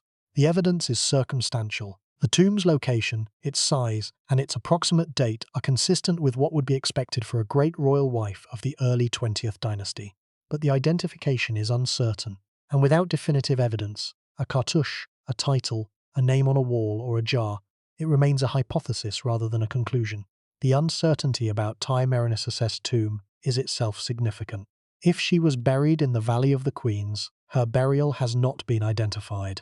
If she was buried elsewhere, in the Valley of the Kings, in a separate tomb complex, or in a location that has not yet been excavated, the burial has not been found. In either case, the physical remains of one of the most important women of the late New Kingdom are, for all practical purposes, lost. Her mummy has not been identified. Her burial equipment has not been recovered. The woman who gave Egypt its last great pharaoh has vanished from the physical record as completely as she has vanished from the monumental one. The math is striking when you consider the broader pattern of the dozens of queen mothers who presided over the transition from one generation of pharaohs to the next across 3,000 years of Egyptian history. Very few have left substantial personal records. Iset, the mother of Thutmose III, is known primarily from her son's inscriptions and from a small, poorly preserved tomb. Mutemwia, the mother of Amenhotep III, appears in a divine birth scene at Luxor, but has no identified burial. Tuya, the mother of Ramesses II, had a tomb in the Valley of the Queens, QV80, that was discovered by Schiaparelli and found to contain some beautiful furniture but had been heavily looted. In each case, the pattern is the same. The Queen Mother is honoured in her titles, acknowledged in her son's inscriptions, and then allowed to fade into the anonymity that the system reserves for women whose function has been fulfilled. The fourth exploration in this sequence concerns the institution of the harem conspiracy itself, because the conspiracy that killed Tiye-Mereniset's son is, in many ways, the most dramatic evidence of the world she inhabited. The harem conspiracy of Ramesses III, known to Egyptologists from the Turin Judicial Papyrus, the Lee Papyrus, and the Rollin Papyrus, was one of the most thoroughly documented criminal investigations in ancient Egyptian history. The conspiracy was organized by a secondary wife named Tiye, again not Tiye-Mereniset, who sought to assassinate Ramesses III and place her son, Prince Pentawa, on the throne. The conspirators included harem officials, military commanders, a treasury overseer, and women of the harem who used wax figurines and magical spells as part of their plot. Evidence that the conspiracy combined practical planning with ritual magic in a way that modern observers find both chilling and revealing. The judicial records describe the trial with meticulous bureaucratic precision. The accused are listed by pseudonyms, their real names replaced with derogatory substitutes, a practice that reflected the Egyptian belief that to speak a criminal's true name was to give them power. The verdicts are recorded. The sentences, ranging from death to forced suicide to the cutting off of ears and nose, are documented with the same administrative efficiency that the Egyptian bureaucracy brought to the accounting of grain stores and the cataloguing of temple inventories. The papyri are damaged and incomplete, but enough survives to reconstruct the broad outlines of the conspiracy and its aftermath. The CT scanning of Ramesses III's mummy, conducted in 2012 by a team led by Albert Zink and published in the British Medical Journal, confirmed what the ancient texts implied, that Ramesses III was murdered. A deep cut across the throat, previously concealed by bandages, was consistent with a blade wound that would have severed the trachea and major blood vessels, causing rapid death. An amulet, a Horus eye, a symbol of healing and protection, had been placed in the wound during mummification, perhaps in the hope that the king's body could be magically restored in the afterlife.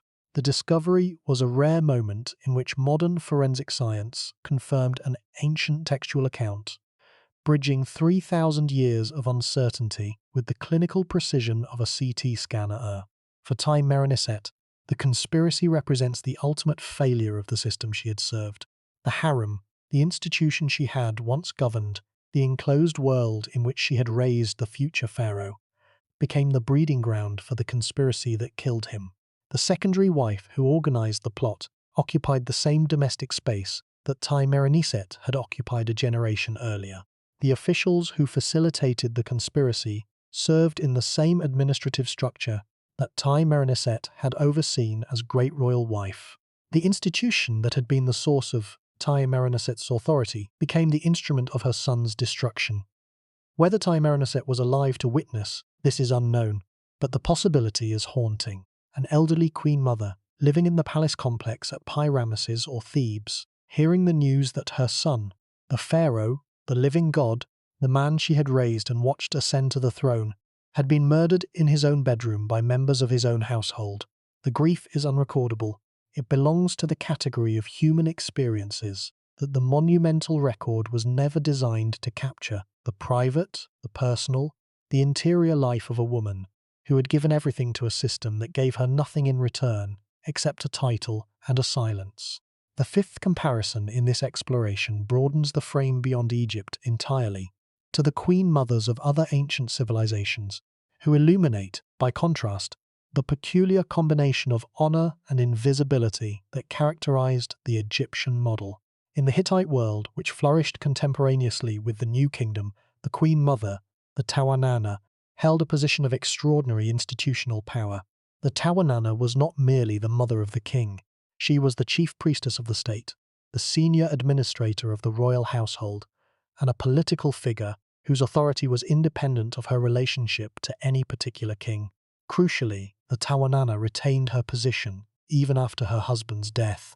She continued to serve as the chief priestess and the head of the royal household under her son's reign, and her authority was not diminished by the accession of a new great royal wife. The Hittite system, in other words, gave the Queen Mother institutional power that survived the transition from one reign to the next. She was not merely honored, she was empowered. The contrast with the Egyptian model is instructive. In Egypt, the Queen Mother's power was theological rather than institutional. She was honored for what she had done, producing the next Horus, rather than for what she continued to do. Her titles were retrospective, not prospective. They celebrated a past accomplishment rather than conferring ongoing authority, and her visibility in the monumental record was entirely dependent on the choices of the reigning king, her son, who could choose to celebrate her lavishly, as Amenhotep III celebrated Tiye, or to acknowledge her minimally, as Ramesses III acknowledged Tiye-Mereniset. The Hittite model was not necessarily better for individual queen mothers. The politics of the Tawananna position could be vicious, and at least one queen mother was deposed and exiled by her stepson, but it was more visible. The Tawananna's institutional role ensured that her actions were recorded, her decisions were documented, and her presence in the political life of the state was acknowledged as a matter of administrative routine. The Egyptian model, by contrast, allowed queen mothers to exercise real power through the harem, through the education of royal children, through personal influence on the king, while providing almost no mechanism for recording that power in the official record. The result is that we know far more about Hittite queen mothers than about Egyptian ones. Not because the Hittite queen mothers were more important, but because the Hittite recording system was designed to capture their activities. The difference is systemic, not individual, and it means that the invisibility of Tiye-Mereniset is not a reflection of her personal insignificance. It is a reflection of the Egyptian system's structural inability, or unwillingness, to document the lives of its most powerful women. The sixth dimension of this exploration concerns the economic context of Tiye-Mereniset's world, because the economic crisis that engulfed the late 20th dynasty is, in many ways, the most tangible legacy of the era she lived through. The reign of Ramesses III, for all its military glory, was marked by a slow but relentless decline in the economic vitality of the Egyptian state. The international trade networks that had sustained Egypt's wealth during the 18th and 19th dynasties were collapsing. The tin trade, essential for the production of bronze, the metal on which the military and the economy depended, was becoming unreliable as the sources in Afghanistan and Central Asia became harder to access through disrupted trade routes.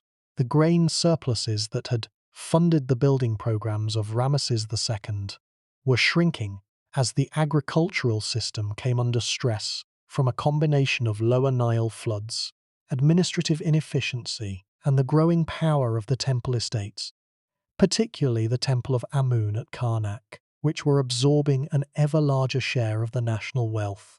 The consequences of this economic decline were felt most acutely at Deir el-Medina, the community of royal tomb builders whose records provide the most detailed picture of daily life in the Ramesside period.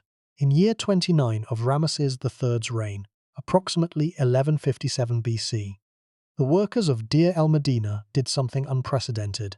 They went on strike. The strike is documented in the Turin Strike Papyrus, one of the most remarkable administrative documents to survive from the ancient world. The text records that the workers, who had not received their monthly grain rations for several consecutive months, crossed the boundary walls of the necropolis and staged a sit-down protest at the gates of the mortuary temples on the west bank of Thebes. They were not protesting against the king. They were protesting against the failure of the administrative system to deliver the grain that was their contractual right, the payment that the state owed them for their labor in the royal tombs. The language of the protest, as recorded in the papyrus, is direct and desperate. The workers declared, "We have come here because of hunger and thirst. There is no clothing, no ointment, no fish, no vegetables." This is not the language of political rebellion. It is the language of people who are not being fed, people whose most basic needs are not being met by the institution that is supposed to provide for them. The social contract between the pharaoh and his workers, the understanding that the state would sustain those who served it, was breaking down. The strike of Deir el-Medina is the first recorded labor action in human history, the first documented instance of workers collectively withdrawing their labor to protest the failure of their employer to meet its obligations. It occurred within 2 years of the Harem conspiracy that killed Ramesses III. The two events, the strike and the assassination, are connected not by any direct causal link but by their shared root cause, the systemic failure of the Egyptian state to function as it had for centuries. The economy was failing, the administration was failing, the institutions that had sustained Egyptian civilization for 3,000 years were losing their ability to perform their basic functions, and the consequences were felt at every level of society, from the palace, where the king was murdered by his own household, to the village, where the workers who built the tombs went hungry. Tiye-Mereniset's world was this world, a world of decline, of failure, of institutions that no longer worked. She had witnessed, or at least lived through, the transition from the chaos of the late 19th dynasty to the military triumphs of her son's early reign. She may have experienced the slow, grinding disappointment of watching those triumphs dissolve into economic crisis, administrative dysfunction, and political violence. The arc of her life, from the wife of a coup leader to the mother of a pharaoh who saved Egypt from the sea peoples to, possibly, the witness of that same pharaoh's murder, is an arc that traces the final bitter chapter of New Kingdom history. Rise, triumph, decline, catastrophe, and at every stage the woman at the center of the story is barely visible in the record that tells it. The seventh and final exploration in this section concerns the physical legacy of the era, the temples, the tombs, and the objects that survive from the early 20th dynasty, and that constitute the material evidence for the world in which Tiye-Mereniset lived. Medinet Habu is the centerpiece. The temple complex is not merely well preserved. It is one of the most complete temple complexes to survive from ancient Egypt. The stone walls, the massive entrance pylons, the colonnade courts, the inner sanctuaries, all remain standing to impressive heights. The relief carvings that cover the walls are among the most detailed and dramatic in Egyptian art. The scenes of the Sea People's battles, the naval engagement in the delta, the land battle along the coast, are depicted with a vivacity and specificity that make them invaluable historical documents. The faces of the enemy warriors are individually rendered, their distinctive hairstyles and weapons carefully depicted, their agony in defeat unflinchingly recorded. These reliefs are among the primary sources for our understanding of the Bronze Age collapse. one of the most important events in the history of the ancient world. The naval battle scene is particularly remarkable. It depicts Egyptian warships engaging a fleet of Sea People's vessels in what appears to be a planned ambush. The Egyptian ships closing from multiple directions, their archers firing volleys into the enemy decks, while onshore Egyptian infantry stands ready to deal with any enemy who makes it to land. The Sea People's warriors are shown in distinctive headgear, feathered crowns, horned helmets, and other identifying features that Egyptologists have used to attempt to identify the specific ethnic groups that comprise the coalition. The Pelaseh, who may be the ancestors of the biblical Philistines, are depicted with feathered headgear. The Jekka, the Shekelesh, the Denyen, and the Weshesh are represented with their own distinctive markers. The reliefs are a visual encyclopedia of the Sea Peoples, the most detailed surviving depiction of the groups that destroyed the Bronze Age world. And Ramesses III stands at the center of every scene, larger than his soldiers, larger than his enemies, towering over the chaos of battle in the posture of divine kingship, his arm raised to smite, his face serene amid the carnage. The pharaoh as cosmic warrior, the king as the defender of Maat against the forces of chaos. The message is theological as much as military. The battle was not merely a war between nations. It was a battle between order and disorder, between civilization and barbarism, between the divine plan and the forces that sought to destroy it. Tiye-Mereniset is nowhere in these scenes. She could not be. The conventions of Egyptian royal art did not permit women in battle reliefs. But her absence is worth noting because the man at the center of every scene, the pharaoh who is depicted as the savior of civilization, was her son, the flesh of her flesh, the child she bore and raised and watched grow into a ruler who would face the greatest military crisis in Egypt's history. The theological system that placed Ramesses III at the center of these scenes, the system of divine kingship, of the Horus-Osiris cycle, of the pharaoh as the living god, depended on a woman.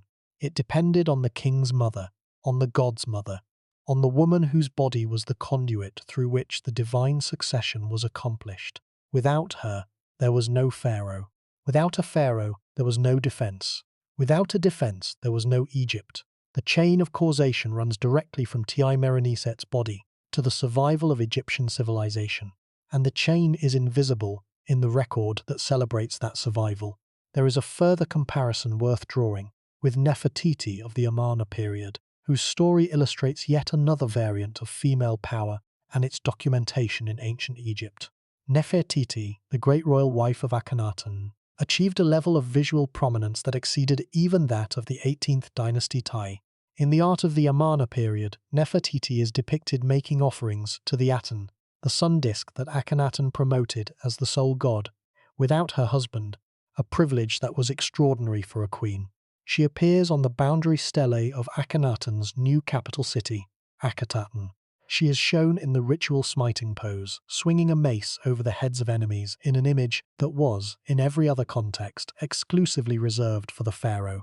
Some scholars have argued that Nefertiti may have co-ruled with Akhenaten toward the end of his reign, and a small number have suggested that she may have briefly ruled alone after his death under the name Nefer-Neferuaten or Smenkar.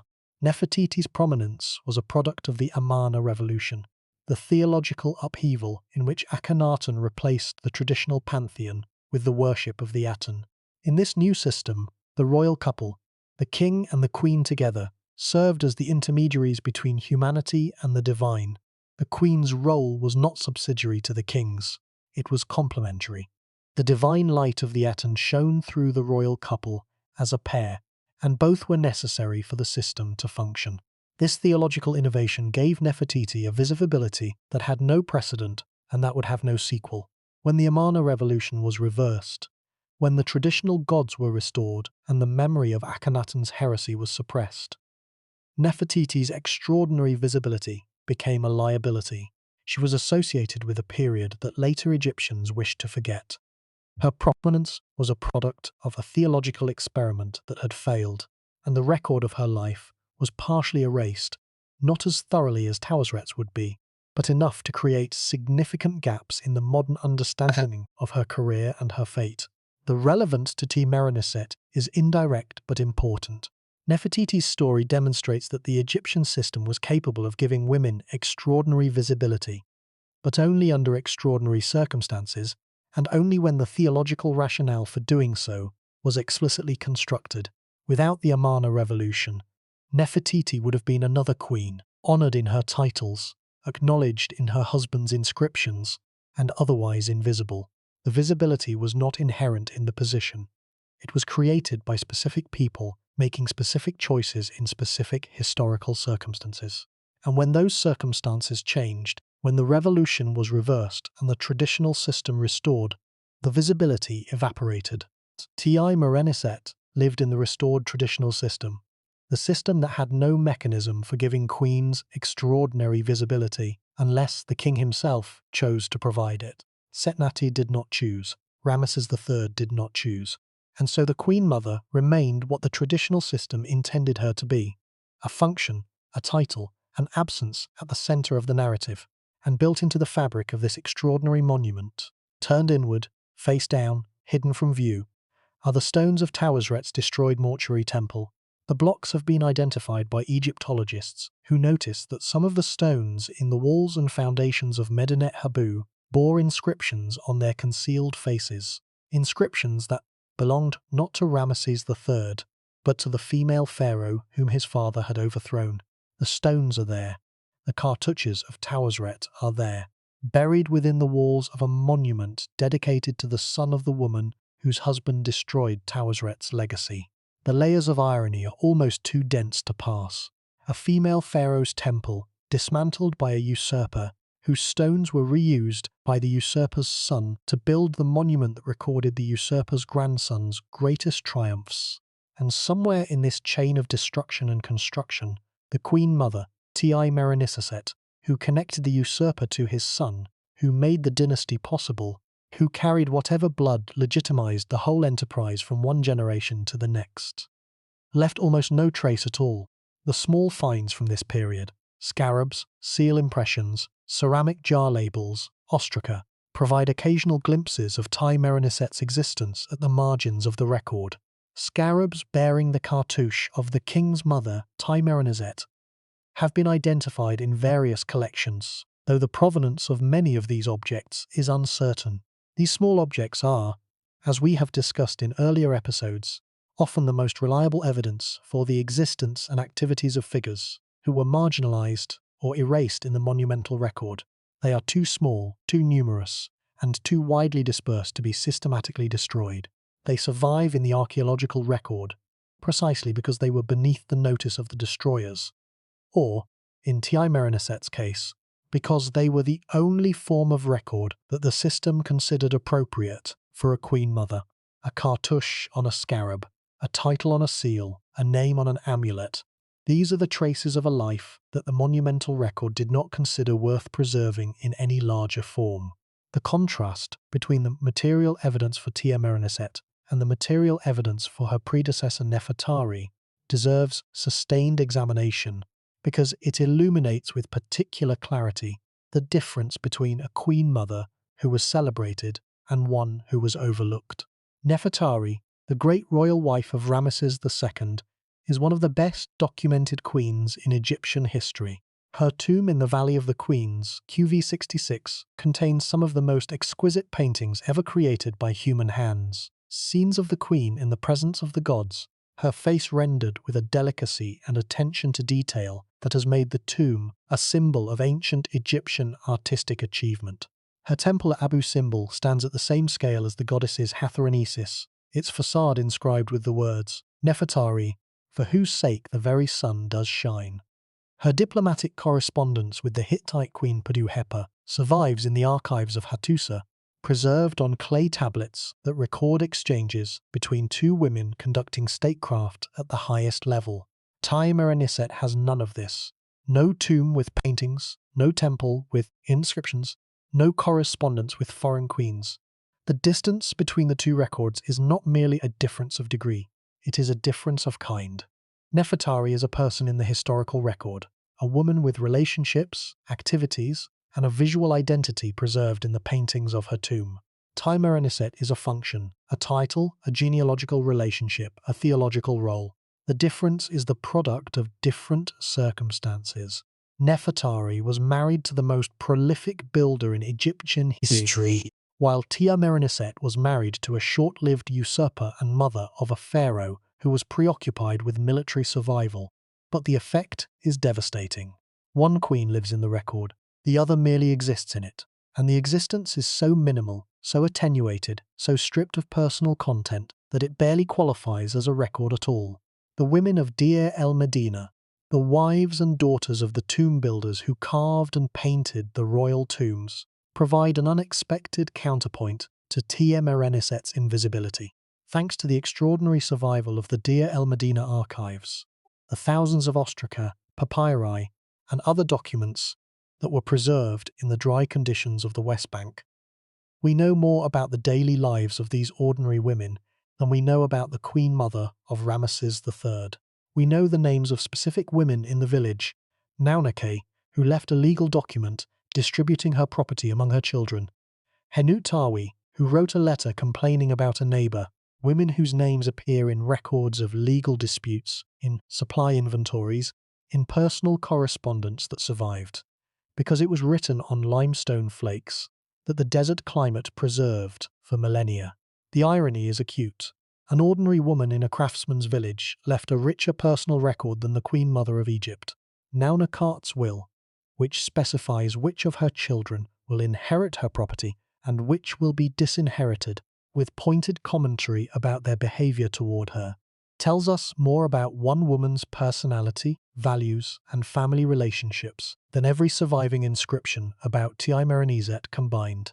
The anonymous women of Deir el-Medina, whose lives were shaped by the rhythms of the village rather than the politics of the court, are paradoxically more visible to us than the woman who stood at the apex of the social pyramid. The reason is the medium. The Deir el-Medina records were informal, written on limestone flakes and pottery shards that were cheap, abundant, and used for every conceivable purpose, from work schedules to love poems to legal documents. They were not curated, they were not censored, they were not shaped by the priorities of the monumental record.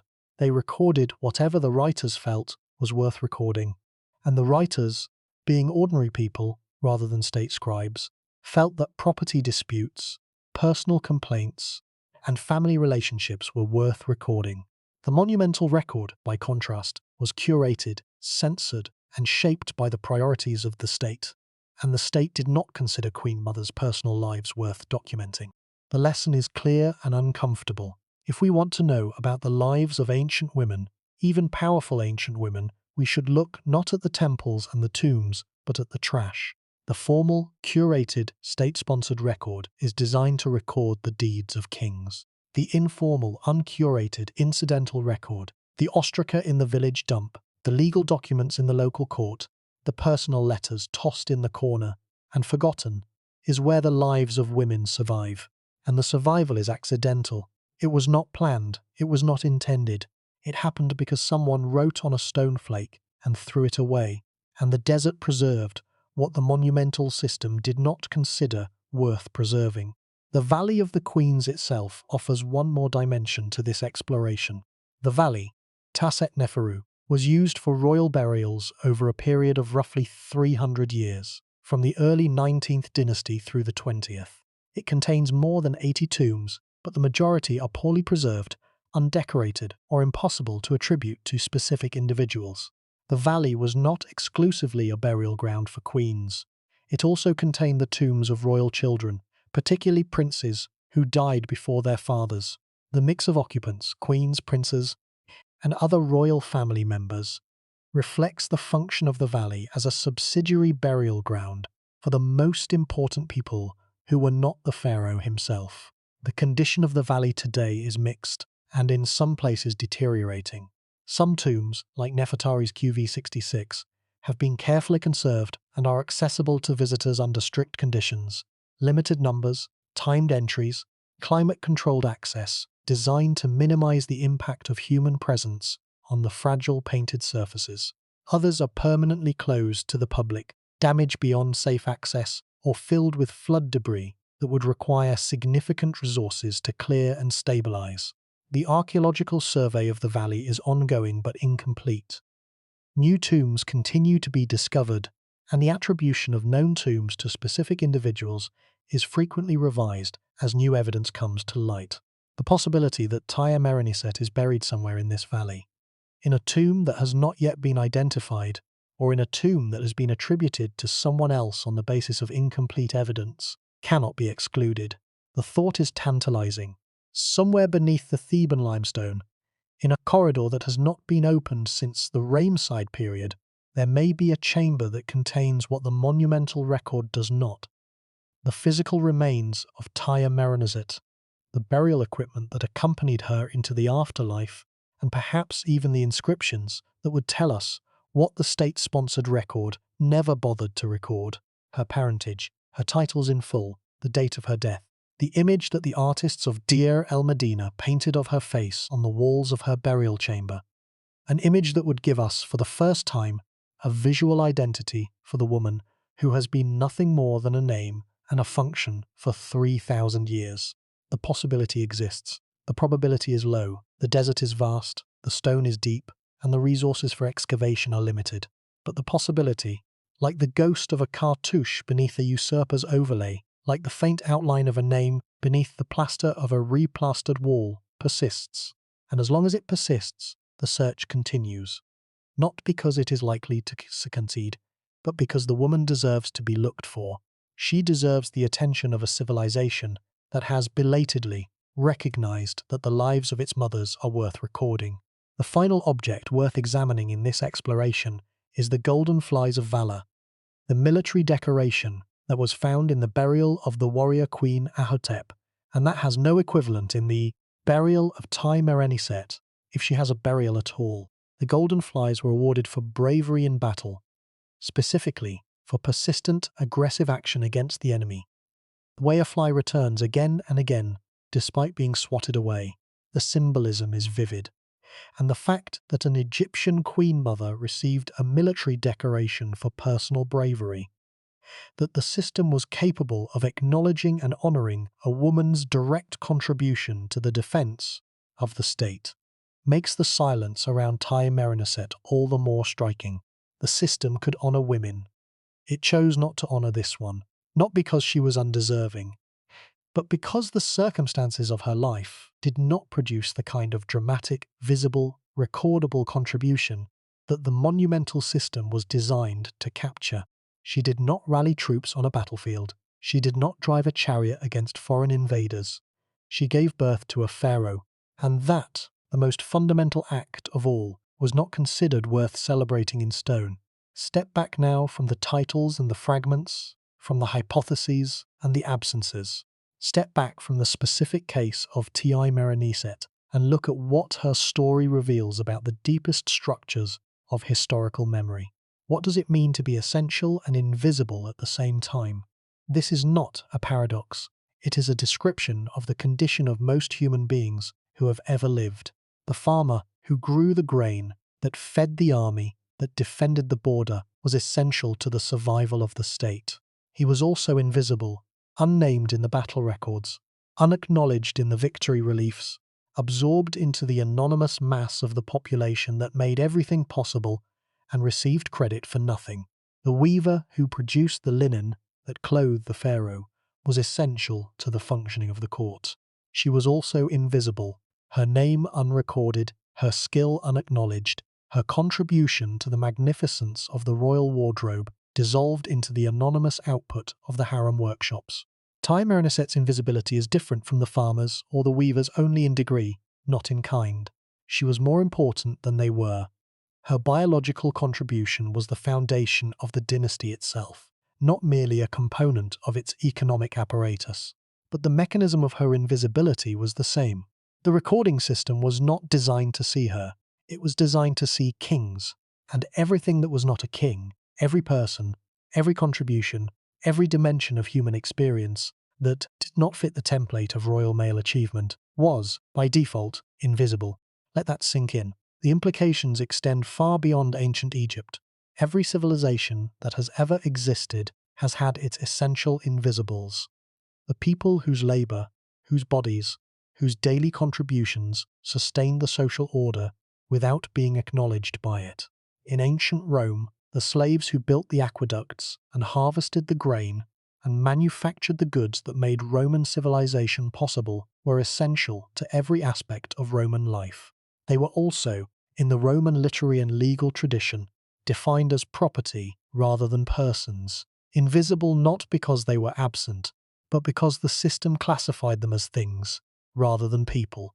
In medieval Europe, the peasant farmers who produced the food that sustained the feudal order were essential to the survival of every lord, every bishop, every king.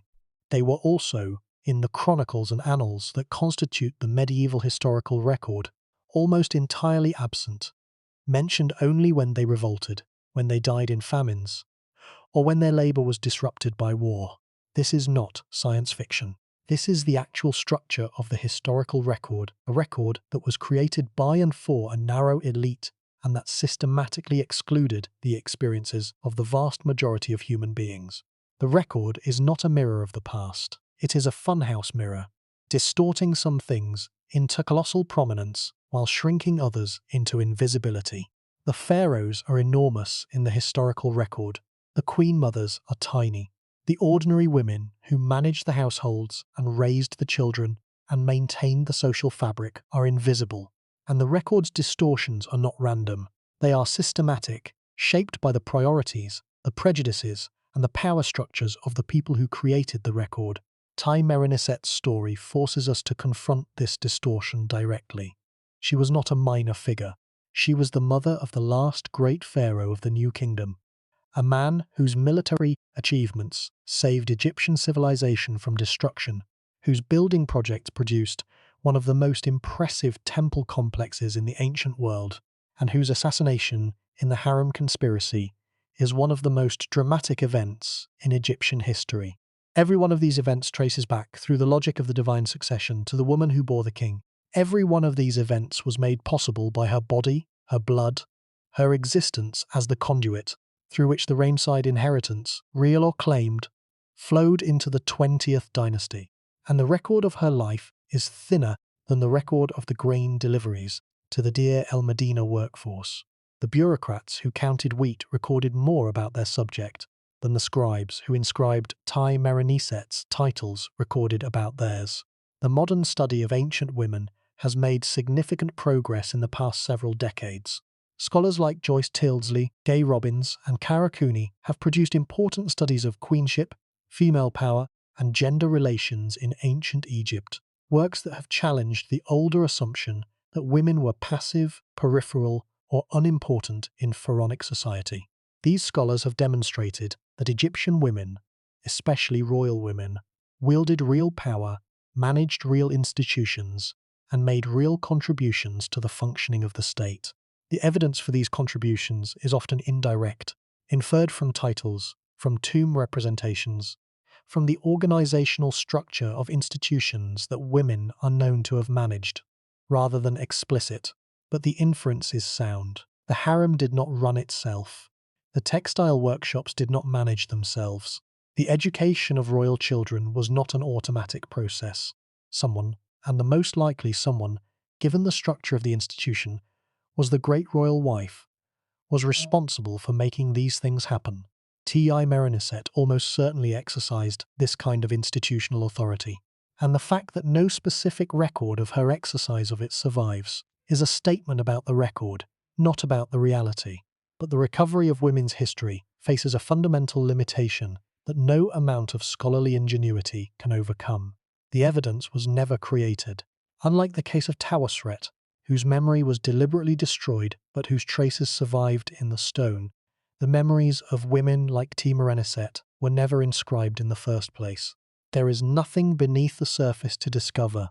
There is no ghost inscription waiting to be revealed by raking light.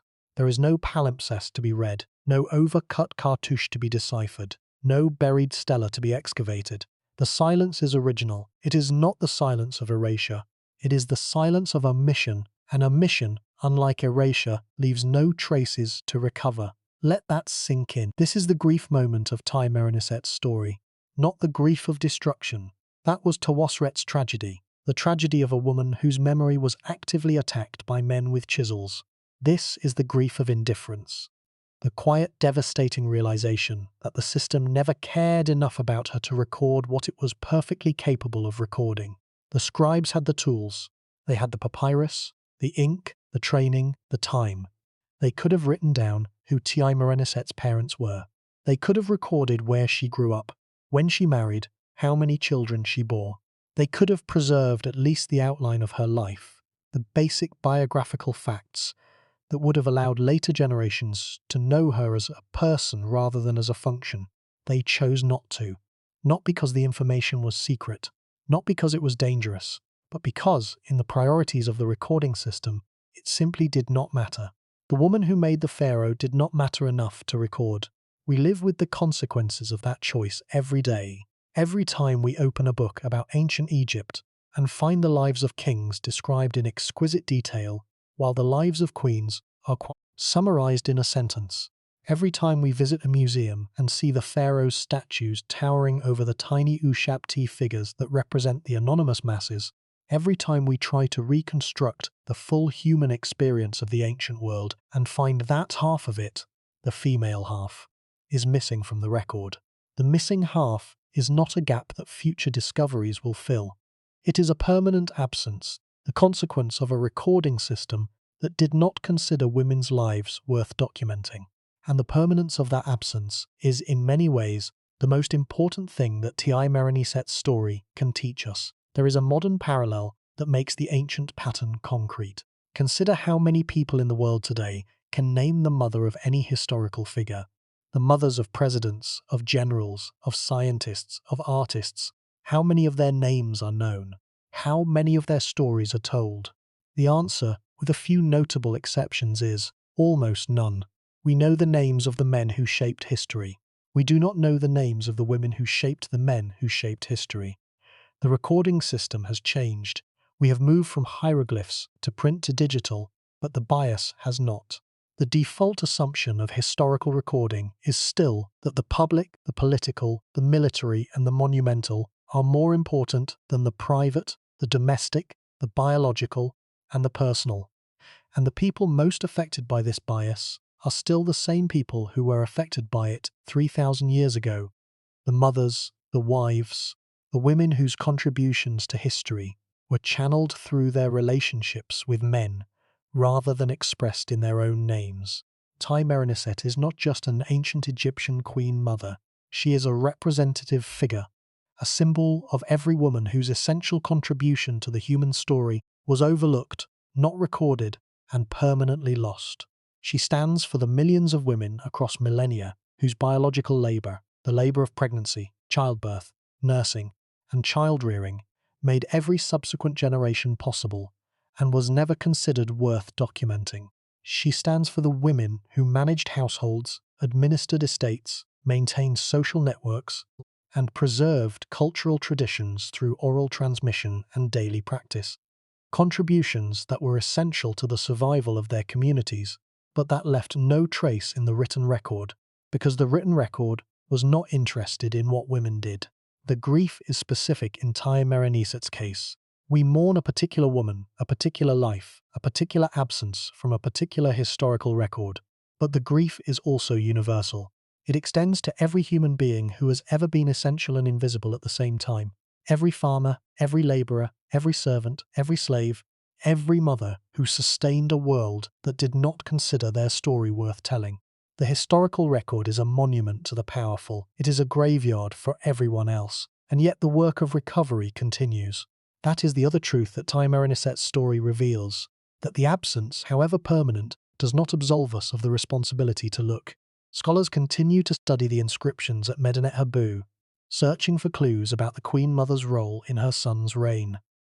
Archaeologists continue to excavate in the Valley of the Queens and the surrounding areas, hoping to identify tombs that might belong to 20th Dynasty royal women. Technology continues to advance. CT scanning, DNA analysis, multispectral imaging, offering tools that might, someday, link an identified mummy to a known historical figure or reveal traces of an inscription that were invisible to earlier investigators. The chances of a breakthrough are slim. The evidence was probably never created, but the possibility cannot be entirely excluded. And in the space between the probable and the possible, the search continues, driven not by the expectation of success, but by the conviction that the search itself matters, that looking for a woman who was lost is a form of respect, that refusing to accept her invisibility is a form of resistance, that saying her name, Tiye-Mereniset, beloved of Isis, great royal wife of Setnakhte, king's mother and God's mother, the woman who made Ramesses III, is a small but genuine act of recovery. It does not restore her life. It does not fill the silence. But it acknowledges the silence. It names it. And naming the silence is the first step toward understanding it. And understanding, perhaps, how to prevent it from happening again. The deepest truth of this story is not about one woman or one civilization. It is about the way human societies construct their memories, the way they decide what is worth remembering and what can be safely forgotten. The decision is never neutral. It is always political, shaped by the interests, the values, and the power structures of the people who make it. And the consequences of the decision ripple forward through time, shaping what future generations know and do not know, understand and fail to understand, about the past that made them. Tiye-Mereniset was the mother of a pharaoh who saved a civilization. That fact alone should guarantee her a prominent place in the historical record. It does not. And the reason it does not, the structural, systemic, ideological reason, is the real subject of this story. Not one woman's absence from one record, but the pattern of absence that repeats across civilizations and centuries, reducing the lives of women to footnotes in the stories of men, erasing the essential in the service of the monumental, forgetting the hand that rocked the cradle in the rush to remember the hand that held the sword. But there is another dimension to this story that deserves attention before we leave it, the dimension of digital memory and its fragility. We live in an age that records everything. Every text message, every social media post, every email, every photograph, every financial transaction, every click on a web page generates a record that is stored somewhere in the digital infrastructure that sustains modern life. The volume of information being produced is staggering, estimated at more than 2.5 quintillion bytes per day by some recent calculations. We are, by any measure, the most documented generation in human history. And we are also, paradoxically, the most vulnerable to the same kind of information loss that has rendered Tiye-Mereniset invisible. The reason is simple. Digital information is stored on media that are, by historical standards, extraordinarily short-lived. A well-maintained hard drive lasts 5 to 10 years. A solid-state drive may last somewhat longer. Magnetic tape, the medium used for many large-scale data archives, degrades over decades, not centuries. And the formats in which digital information is encoded, the file types, the compression algorithms, the software protocols, become obsolete within years, not generations. A floppy disk from the 1980s is, for most practical purposes, as unreadable today as a Sumerian clay tablet was before the decipherment of cuneiform. The medium survives. The key to reading it has been lost. The ancient Egyptians solved this problem, imperfectly, but with a durability that puts our digital systems to shame. They carved their most important records into stone.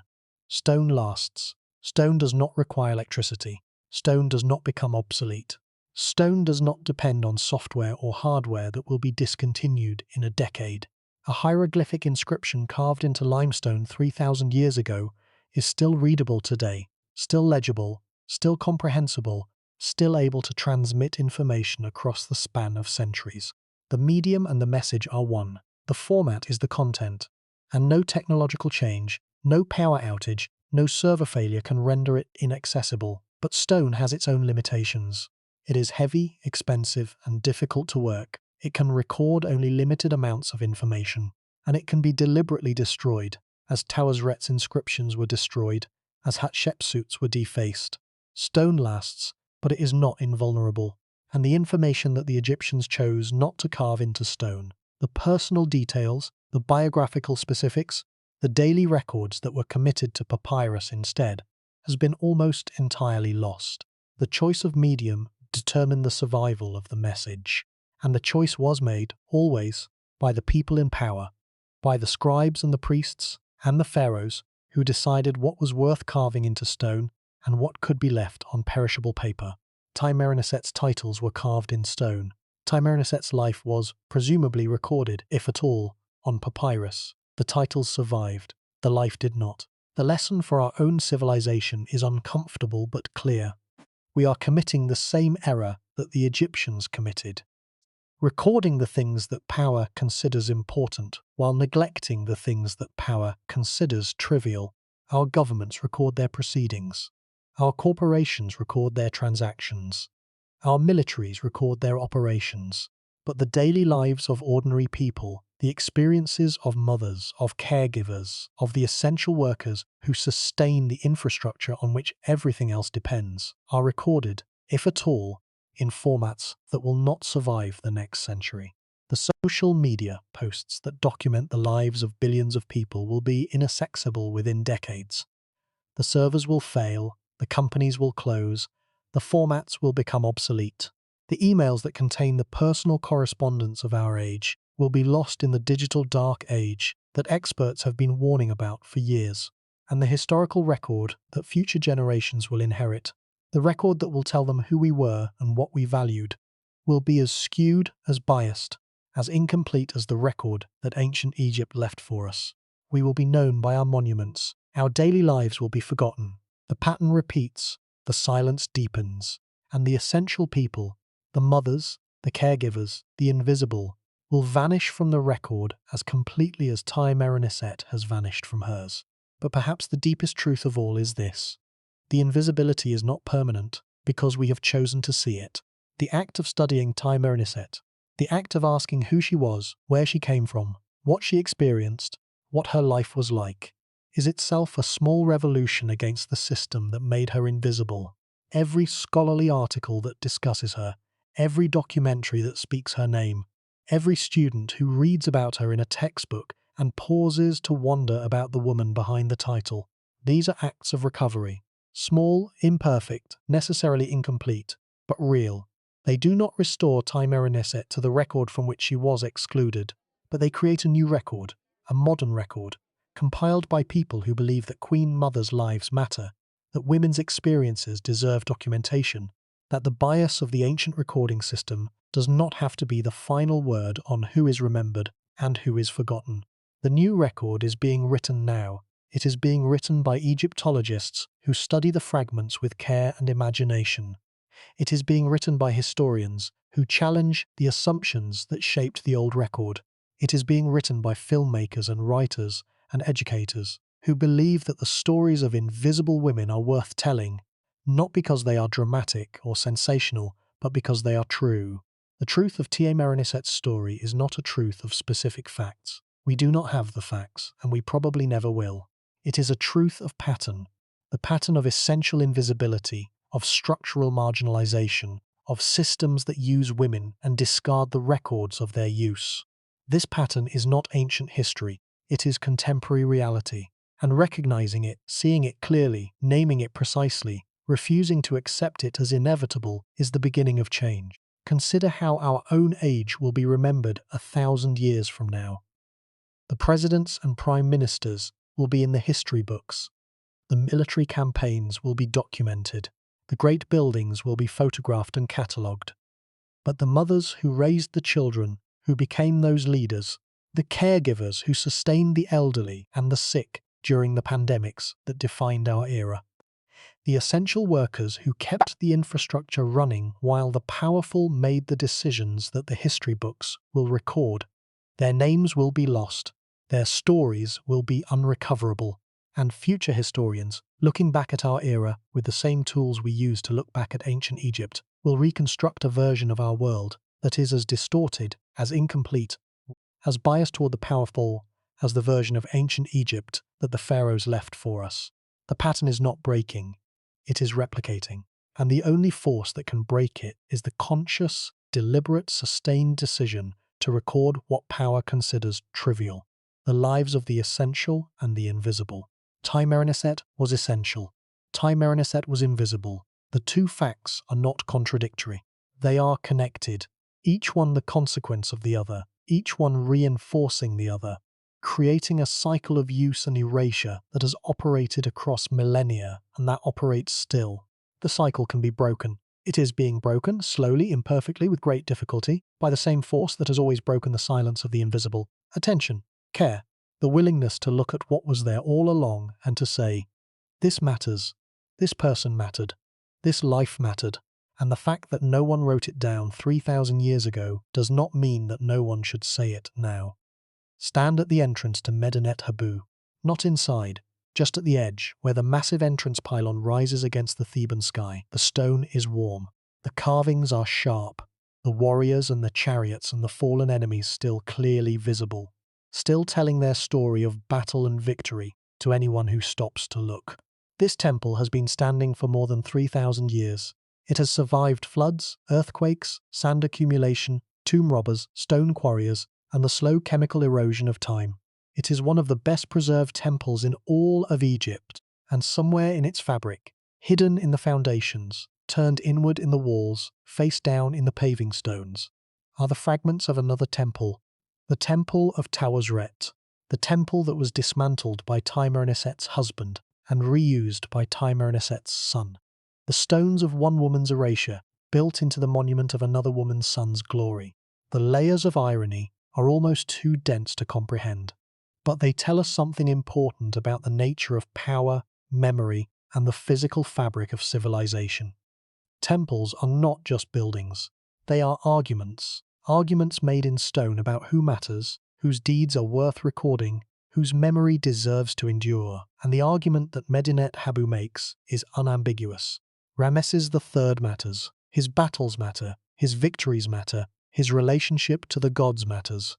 Everything else, his mother, the women of his court, the queen who preceded his father, the ordinary people who built the temple and fought the wars, is subordinate, present, perhaps, in the record, but always subordinate, always secondary, always defined in relation to the pharaoh who stands at the center of every scene. This is not merely an ancient pattern. It is the pattern that has defined the construction of historical memory across civilizations and centuries. The powerful build monuments. The monuments define who is remembered, and the people who are not represented in the monuments, the women, the workers, the essential, and the invisible, are forgotten, not because they were unimportant, but because the recording system was not designed to see them. The system sees kings. It does not see mothers. It sees battles. It does not see the hands that wove the linen bandages for the wounded. It sees temples. It does not see those households that produced the food that fed the builders who carved the walls. The implications for our own time are worth sitting with. We build our own monuments, our skyscrapers, our government buildings, our national memorials, our digital archives, and we make the same choices that the Egyptians made, the same choices about what to record and what to omit, what to celebrate and what to take for granted, whose contributions to make visible and whose to leave in the silence of assumed normality. The names of presidents are carved into stone. The names of the women who raised them are not. The names of generals are recorded in histories. The names of the nurses who saved soldiers' lives are lost. The pattern is ancient, the pattern is current, and the pattern will continue until enough someones, decides that the invisible deserve to be seen. Tiye-Mereniset cannot be recovered. The evidence was never created. The silence is original, but the silence can be named.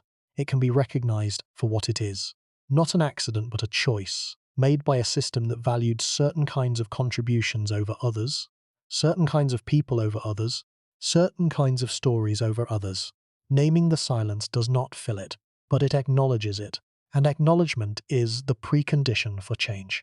The question that Tiye-Mereniset's story poses, the question that every invisible person story poses, is not what happened. It is who decides what gets recorded, and behind that question lies another, even more fundamental: who decides what matters?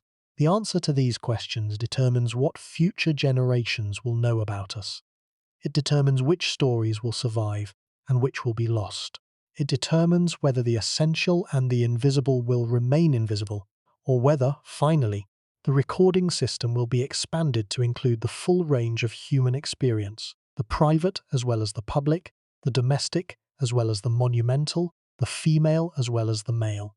The tomb of Tiye-Mereniset, if it exists, if it is somewhere in the Valley of the Queens or the surrounding hills, if it has survived the floods and the tomb robbers and the 3,000 years of Theban weather, is waiting, not for a pharaoh, not for a priest, not for a god, for an archaeologist, for a scholar, for anyone who believes that a queen mother's life is worth discovering. The stone is patient, the desert is patient, and somewhere beneath the surface, beneath the sand and the silence and the structural bias of 3,000 years of historical recording that valued kings over queens and battles over births and monuments over motherhood, the traces of Tiye-Mereniset may yet survive, faint, fragmentary, but present. The question is whether we will look for them. The question is whether we care enough to try. There is a deeper implication that extends beyond the specific case of Tiye-Mereniset and into the fabric of how we construct knowledge about the past. The invisibility of queen mothers in the Egyptian record is not merely a historical curiosity. It is a methodological crisis. A crisis that affects every attempt to understand how ancient societies actually functioned, as opposed to how they presented themselves in their official records. Consider the problem from the perspective of an Egyptologist trying to reconstruct the political dynamics of the early 20th dynasty. The official record tells us that Setnakhte seized the throne and that his son Ramesses III succeeded him. It tells us about military campaigns, building projects, and religious ceremonies. It provides a narrative of public events, a narrative that is, in many ways, detailed and coherent. But it tells us nothing about the private negotiations, the personal relationships, the familial alliances and rivalries that shaped those public events from behind the scenes. It tells us nothing about how Setnakhte chose Tiye-Mereniset as his wife, or whether she chose him. It tells us nothing about whether the marriage was a strategic alliance designed to bridge two dynasties, or a personal attachment that happened to have political consequences. It tells us nothing about the dynamics of the early 20th dynasty court, the alliances, the rivalries, the factions, the informal networks of influence that determined who held real power and who held only its appearance. This absence is not merely frustrating, it is distorting. It means that our understanding of the early 20th dynasty is built on a foundation that is missing its most important structural element: the human relationships that gave the political system its actual shape. We know the outcomes, we do not know the processes, we know who won, we do not know how or why. And the reason we do not know is that the processes, the negotiations, the conversations, the personal decisions were conducted by people whose activities the recording system did not consider worth documenting. By women, by courtiers, by the network of informal advisors and personal connections that surrounded every pharaoh and shaped every political decision. The loss is not recoverable, but it can be acknowledged. And acknowledging it changes the way we read the official record, changes it from a transparent window onto the past into what it actually is: a carefully curated selection of events and figures, chosen for inclusion by people with specific interests and specific blind spots, omitting vast categories of information that were considered beneath the dignity of the monumental record. The official record is not wrong, it is not fabricated or fictional. The events it describes happened. The pharaohs it celebrates existed. The battles it records were fought. But it is incomplete, and the incompleteness is systematic, concentrated in exactly the areas that would be most valuable for understanding how the political system actually functioned. The private sphere, the domestic sphere, the sphere of women's lives and women's influence and women's labour. Modern scholars have developed tools for working around this limitation: comparative analysis, structural inference, archaeological context. But these tools can only go so far. They can tell us what was possible. They can tell us what was likely. They cannot tell us what actually happened. And the gap between the possible and the actual is exactly where the most important historical truths reside. Tiye-Mereniset was possibly the granddaughter of Ramesses the Great. She possibly played a role in legitimizing her husband's seizure of the throne. She possibly exercised influence over her son's political and military decisions. But none of these possibilities can be confirmed, because the evidence that would confirm them was never created, or was created on papyrus, and lost to the decay that claims all organic materials in the end. The responsibility that this places on modern scholars and on the broader culture is significant. If the ancient recording system failed to document the lives of its most important women, then the modern recording system, our system, the system we are building now through scholarship, through education, through media, bears the responsibility of correcting that failure, insofar as correction is possible. This does not mean inventing facts that the ancient record does not support. It does not mean filling the gaps with speculation or fiction or wishful thinking. It means acknowledging the gaps honestly and openly.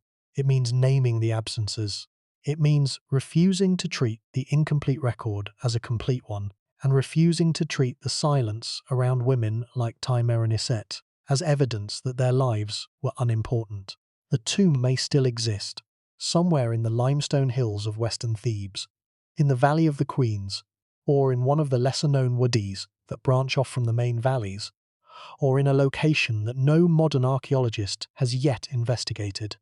There may be a sealed chamber containing the burial of the Queen Mother of Ramesses III.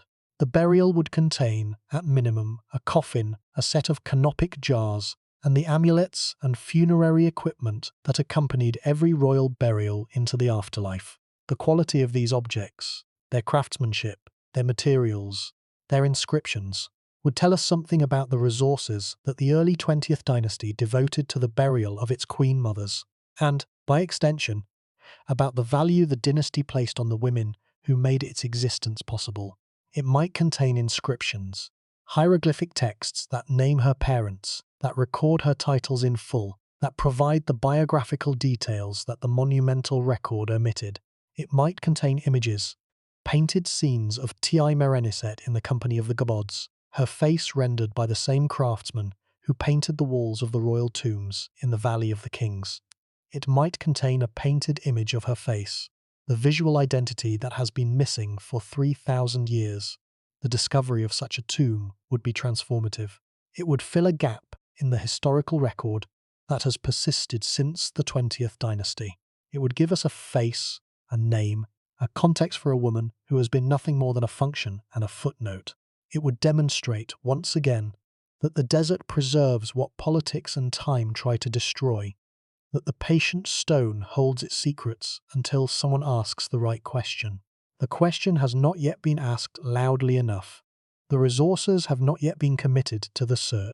The excavation has not yet been funded or organized, but the possibility remains open, like an unanswered question hanging in the dry air of the Theban hills.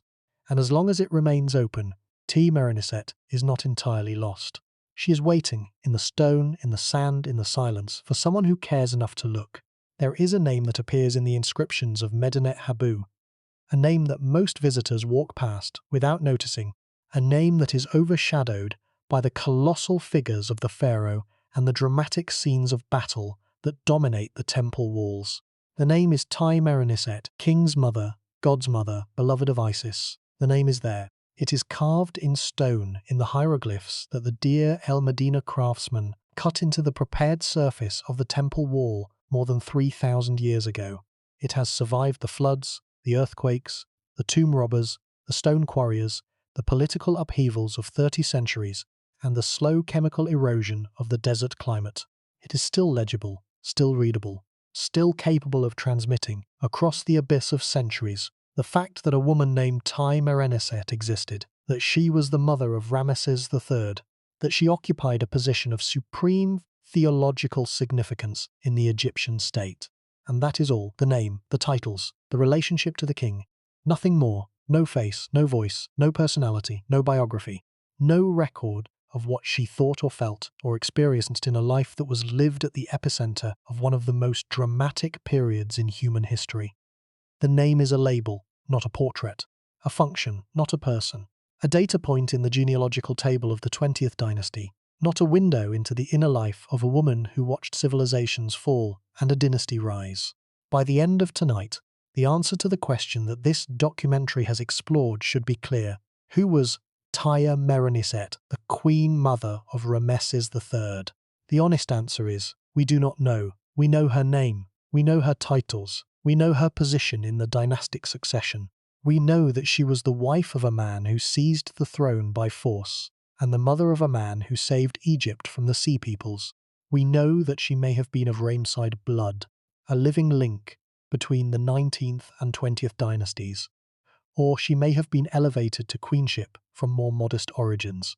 We do not know which. We do not know her parents. We do not know her face. We do not know her tomb. We do not know when she was born or when she died. We do not know whether she lived to see her son's greatest triumph or his final defeat.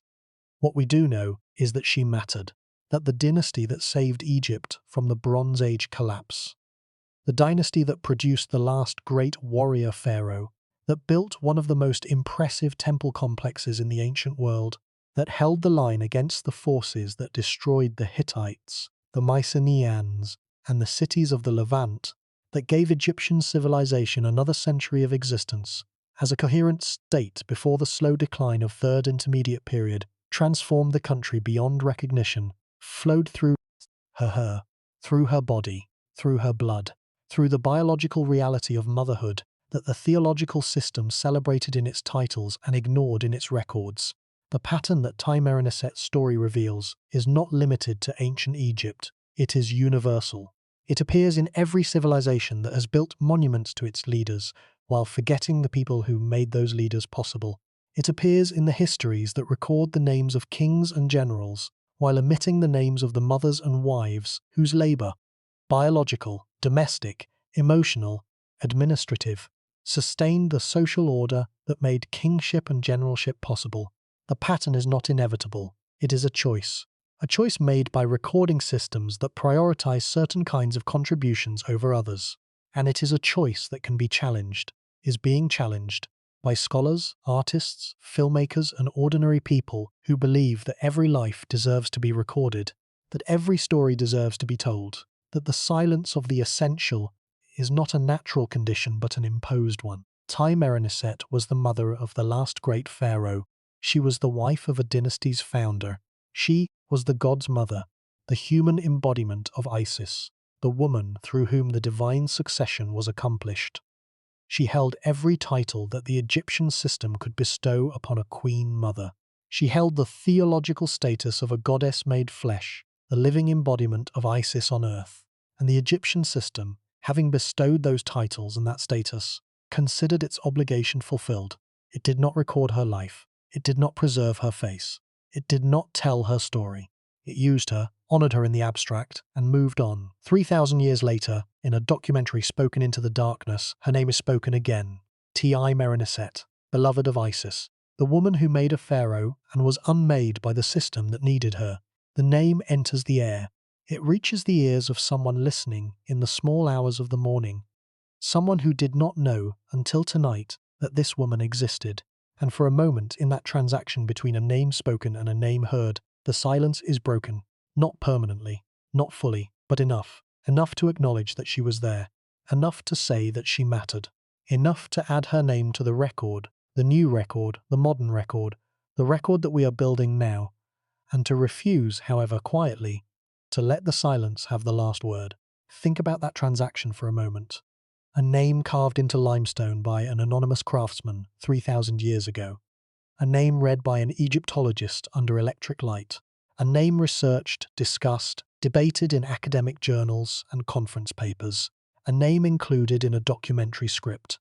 A name spoken aloud by a voice that reaches, through the technology of the modern world, the ears of someone who has never been to Egypt, who has never stood in the shadow of Medinet Habu, who has never felt the desert heat or breathed the dust of the Theban hills.